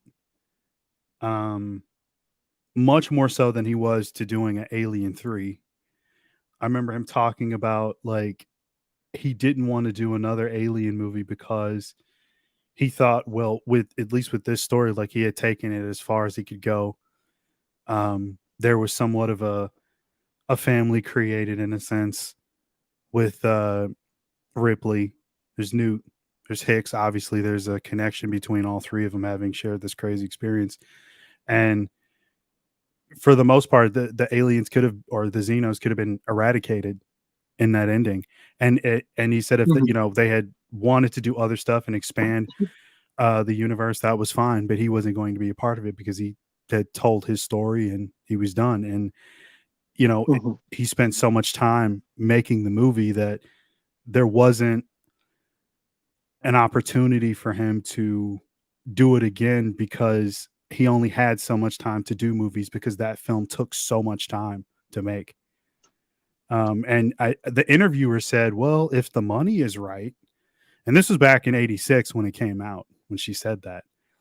And he said, Mhm. well, not even because whatever I'm going to do, I'm going to do to the best of my ability, but I'm not going to use another chance at making a movie to do the exact same thing that I've already done, which is why Terminator 1 and T2 is so vastly different from each other. Great movies, but completely different. And they both have their own stakes. And with the second outing, you up the stakes. So I've always wondered what he was going to do to up the stakes again for the third film. Of course, we'll never know, but it always intrigued me, the idea of like him wanting to actually do a third film, given his stance on like aliens and not doing more films unless you actually have a better story to tell and expand all the mythology, if you will. So yeah, it's an interesting thought, but I wish it had ended it too, man. Like, just, dude, like Dark Fate was so bad, so bad. Exactly. I haven't seen him make another film since. Thankfully, he came and went. I mean, I wouldn't say his career is over because he might be like producing or something now. Or Um, TV, maybe TV stuff he's doing. yeah, he could be doing that, but what a waste. I don't know why. Well, I do know why. He's living in Avatar land. He doesn't want to leave. He doesn't want to make Terminator 3. He'd rather somebody else do it and let them fuck it up, which is what Oh, happened. I thought you meant the director of Dark Fate. That's what I meant No, when I was doing TV and stuff. oh yeah, I did mean him. I did mean him, but I just mean Okay. like I sort of sorry I didn't say Cameron, but I sort of switched over to talking about Cameron. Like I wish because Oh, like, he okay. got the rights back and then he appoints the filmmaker to do it, which is fine. But like it's your thing, and you had always talked about like you got to see other people do it, and you it was an idea always in the back of your mind, like what if I did get involved with this again? So you had your chance, but like you didn't want to leave Avatar Land to do it. And it just it fucking sucks, man. Like that they fucked that franchise up so bad. At least we still have the first two movies. I can always go back to those. But I have to put a lot of the other stuff out of my mind. It just Right.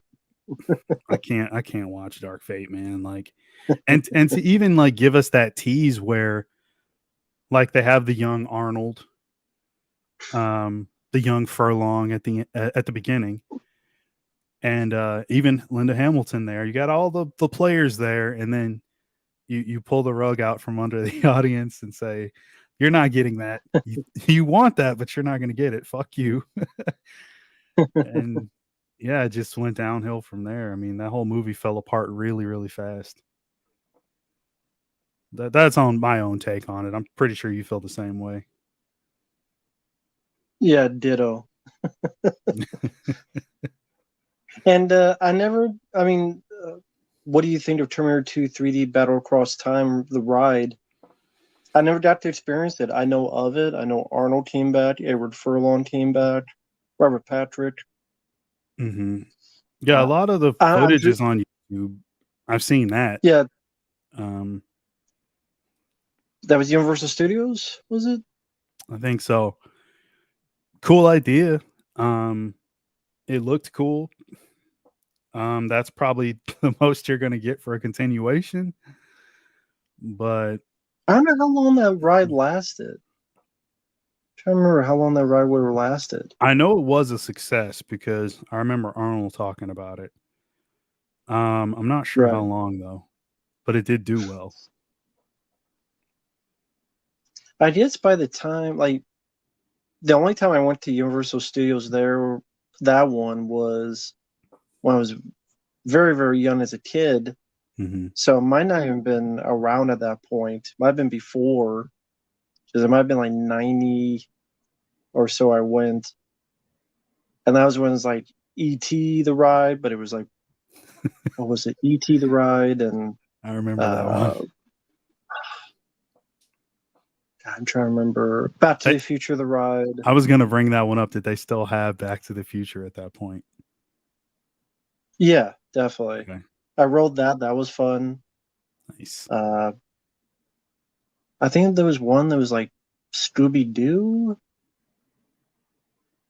It was similar to Back to the Future. I think the King Kong one wasn't working. So I don't think, but I think we were on like the earthquake one. With very vague memories, but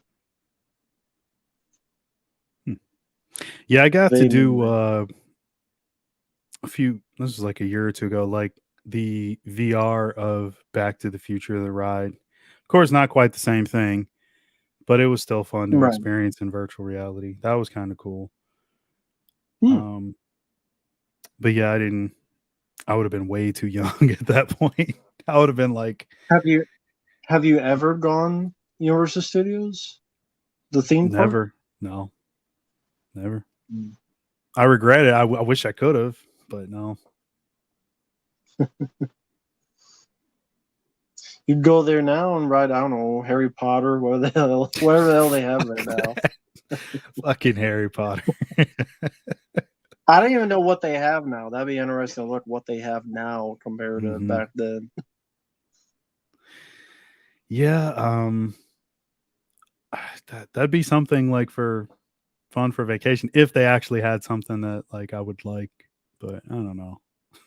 It's like the movies that they would put in now, it would be like I don't know, fucking Hunger Games or some shit. Like I wouldn't even care. Like Yeah.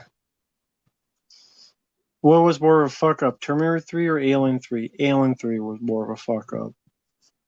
At least to mm-hmm. me, Alien 3 was more. Yeah. And Mr. Heavy Metal is asking, where have we traveled in the world? Nowhere. I've never been outside of the country. Yeah, nowhere outside the US for me. I mean, I've been to different states before, on Mhm. vacation and stuff. Um, I mean, like stuff like Cedar Point was really fun in Ohio. Um, so many different rides. And then they have the movie themed ones as well. Those are really cool. Um,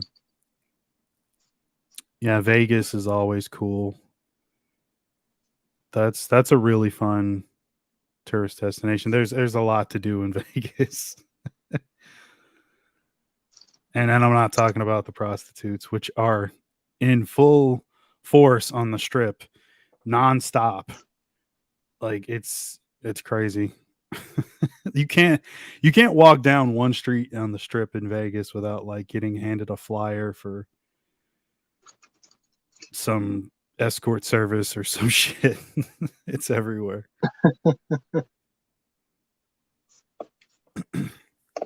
I remember I was like True. 13 at the time and they were handing me that Yeah. stuff and I'm like, I you know, I'm only a teenager. Like I can't, I can't do that. Exactly, Silver Wings. That's pretty much what it was like. I mean, around the country, I mean, not a whole lot. Lived in Iowa. We're so close to Minnesota, we'll go to Minnesota. They went to South Dakota at one point. Saw them on Rushmore. I don't know if it was there. I think it was around there where there was some kind of tourism where you like go into these kind of, they made it look like a Western town. Hmm. This is like when I was a little kid. You dress up like cowboys and take like pictures, like the old time cowboy pictures and stuff. You did your Young Um, Guns post. I don't know if at that age I would have seen Young Guns. Okay. Uh, you see, I've been to Disney World a long time ago at one point, Disneyland one time, Valley Fair, which was in Iowa. I think maybe Wisconsin Dells once, maybe. Uh, no, never been to Vegas. Uh, so I mean, a few, but nothing of recent. Thank you, Predminator. Teenage even better. No. I mean at that time, I'm talking like 13. Like I don't even yeah, I wouldn't have even known what to do at that point. I was a little too young. Now maybe like 4 or 5 years later, yeah, but you know.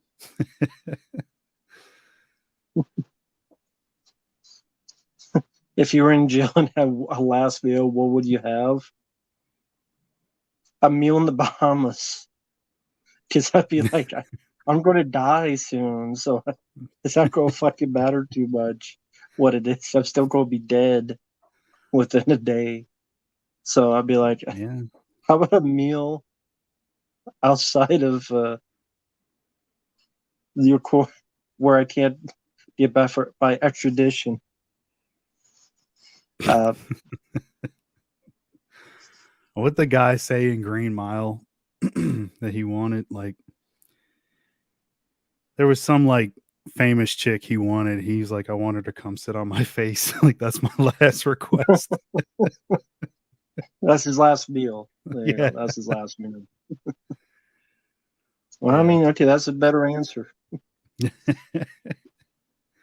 Predators asked him, Mark, would you be open for a Commando or True Lies commentary with Matt in the distant future? I'll stray away from the aliens wanting to request other films. Oh hell yeah, man. Yeah, I mean I True Lies for sure. Commando too. I like Commando. Um I Do like you? You don't sound like it. Commando. I mean, I like it. What's It's wrong with got some Commando? hilarious lines in it.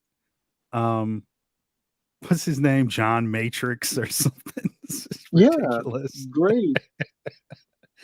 It's Commando's entertaining. awesome. Yeah, it's very entertaining. Um but yeah, either one of those I'll do both. Hell, either one, man. I would as well. Worst movie both of you have seen in the theater? In a theater? For me, that's a very easy answer. The Nightmare remake. Um, so at the time, like they put out the Blu-ray, the first movie, and they put a ticket in it so that you could go see the remake. And I was like, I know this isn't going to be good, but I'm going to go see it anyway because I got a free ticket to go see. So like instead of that happening, a friend of mine wanted to go see it, and then like his cousins wanted to see it, so they were all going to go, and then they were going to pay for me to go. Um, and I didn't drive, and had I driven, I would have walked out and left. But they drove, so I was like, well, I guess I kind of have to stay, and I don't want to stand in the lobby, so fuck it, I'll watch this catastrophe happen and see how much worse it gets. Yeah, I would have walked out had I driven to go see it. That's for me. That's the worst. I honestly, a lot of films I just, especially if I think they're gonna be bad, I don't see in the theater. I'll find different ways to watch them. If I have a good feeling they'll be bad. But I would probably say the worst one, probably the Thing prequel in the theater. The Thing Okay. prequel. Yeah, I could see that. I could see that. I don't know why I went to the theater for that one. Maybe because hey, I love John Carpenter's The Thing, Mm-hmm. and they did a shit job with it. Yeah, they did. Yeah, another one would have been the Fog remake, which is not my choice to go see because I thought the trailer looked terrible, but it was a date movie. So yeah, I did very little watching of the movie and did other things in the theater. So I didn't mind it too much, but yeah, it still was a pretty terrible And movie. did other people. Well, not I would go. I'm not going to go that far. I wouldn't say I did that, but you know, I Well, if she's other people, I mean, did you do other people? Was she other people? no comment. I'm not. All right, I shouldn't have brought that up. So that's a yes. General, I'll be honest. I've only seen the two Equalizer films. I know I'm alone in this. I was not a fan of those. I like Denzel. Mhm. Those films just did not do much for me.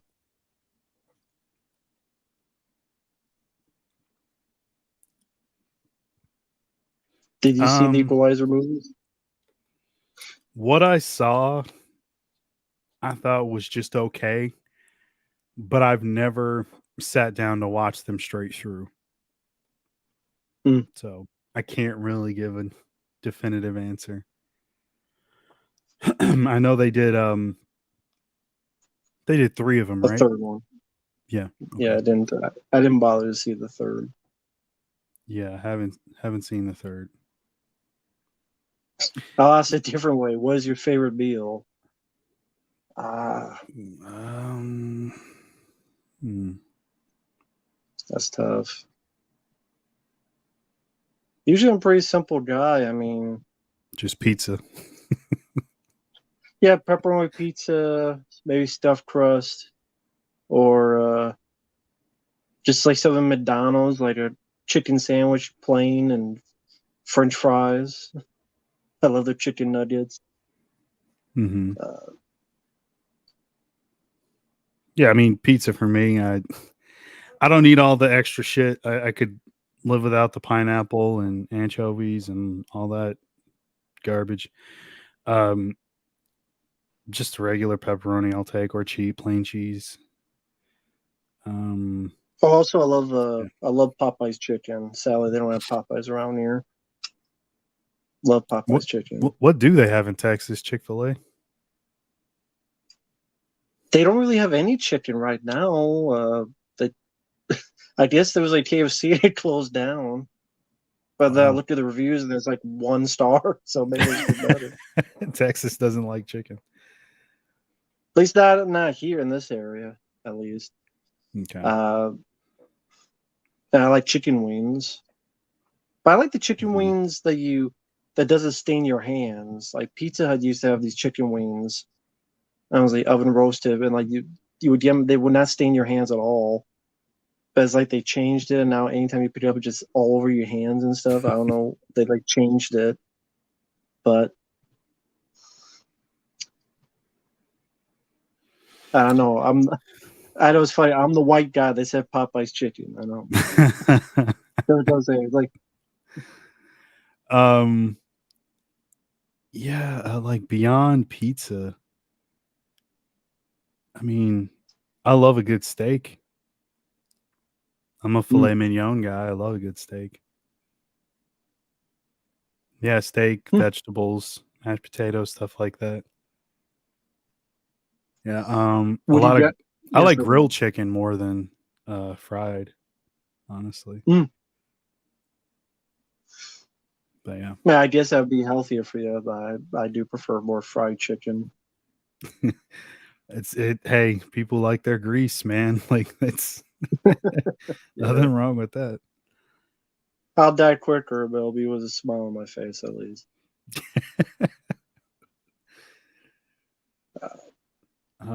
And would you guys recommend the Arrow release of Tremors 2? I didn't. I still haven't gotten to watch the whole thing, but what I've seen, yes. If you like the film, definitely recommend it. Yeah, I haven't watched it yet either. But I would recommend it, like you said, from what I've seen and from all the other people that I heard opinions of on it. Like, yeah, I would say it's a good purchase. It's an interesting one. It's hottest female celebrity. This is a subjective. There's no right or wrong answer. So I'd love to hear your answer on that. I mean, it's going to sound weird. I don't really look at, if I want that, I'd rather watch just adult videos. Like I don't, when I watch movies, I'm like, okay, maybe like she's beautiful, but like hot. I don't know. I know this is different, but I would say like, okay, Sandra Bullock, I guess I would say beautiful, like one of my favorite actresses.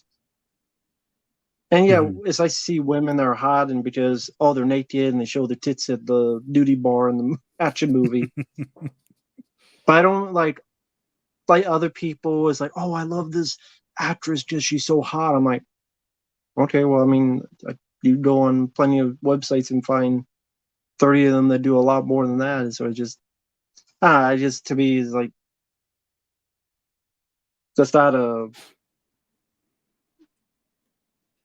I don't know what's the best way to word it, So necessity for me. right, but as far as who you find most attractive, you'd say Sandra Bullock maybe would be your pick. Sure, I guess, yeah, sure. Um,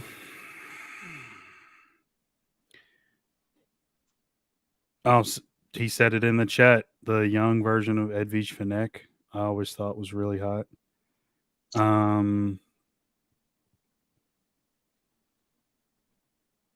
I mean, that's the thing. Like, there's so many.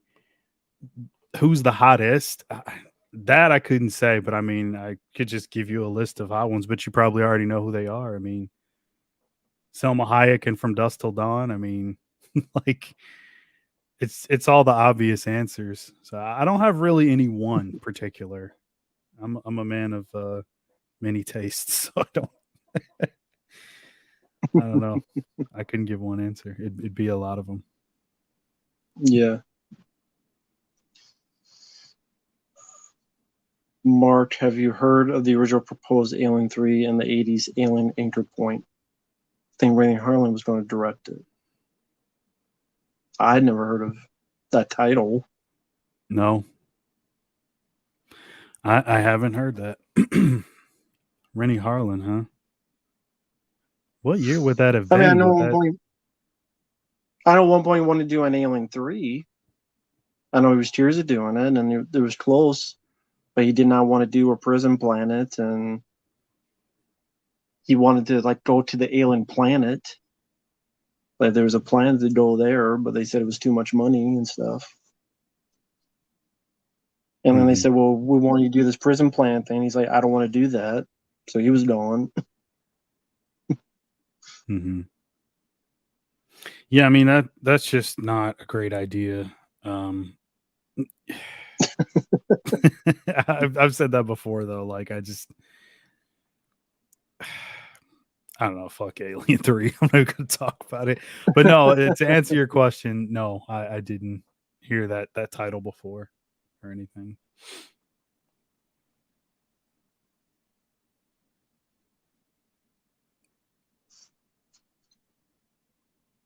And I guess really we'll come to an end because it's been about 3 hours and 8 minutes.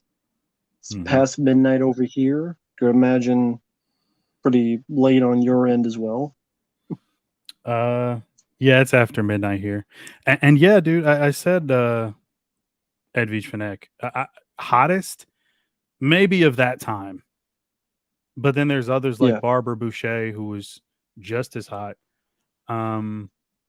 So I mean, like I said, it'd be really hard to say for one for specific. I thought you Like, said Bobby Boucher. no, God. No, I thought you said Bobby Boucher. no. And definitely 60s and even early 70s Barbara Boucher for sure. Between her and Edwige Fenech. There you go. One of those two. Oh, just of that era though. I don't know about now. I haven't seen either one of them since then. Yeah, exactly. Don't feed the Mogwai after midnight. So be careful out there for those who have them. And yes, and you're welcome, Prem. Yeah, go ahead. Bryce Dallas Howard is hot too. I do like her a lot. Don't get me started, guys. I could go all night. Yep. Sorry. Predminator, you're the man. Thank you for the request. Appreciate it. And with that said, thank you guys for watching. Take care. And we will see you guys in the next one. Yep. Take care, everyone.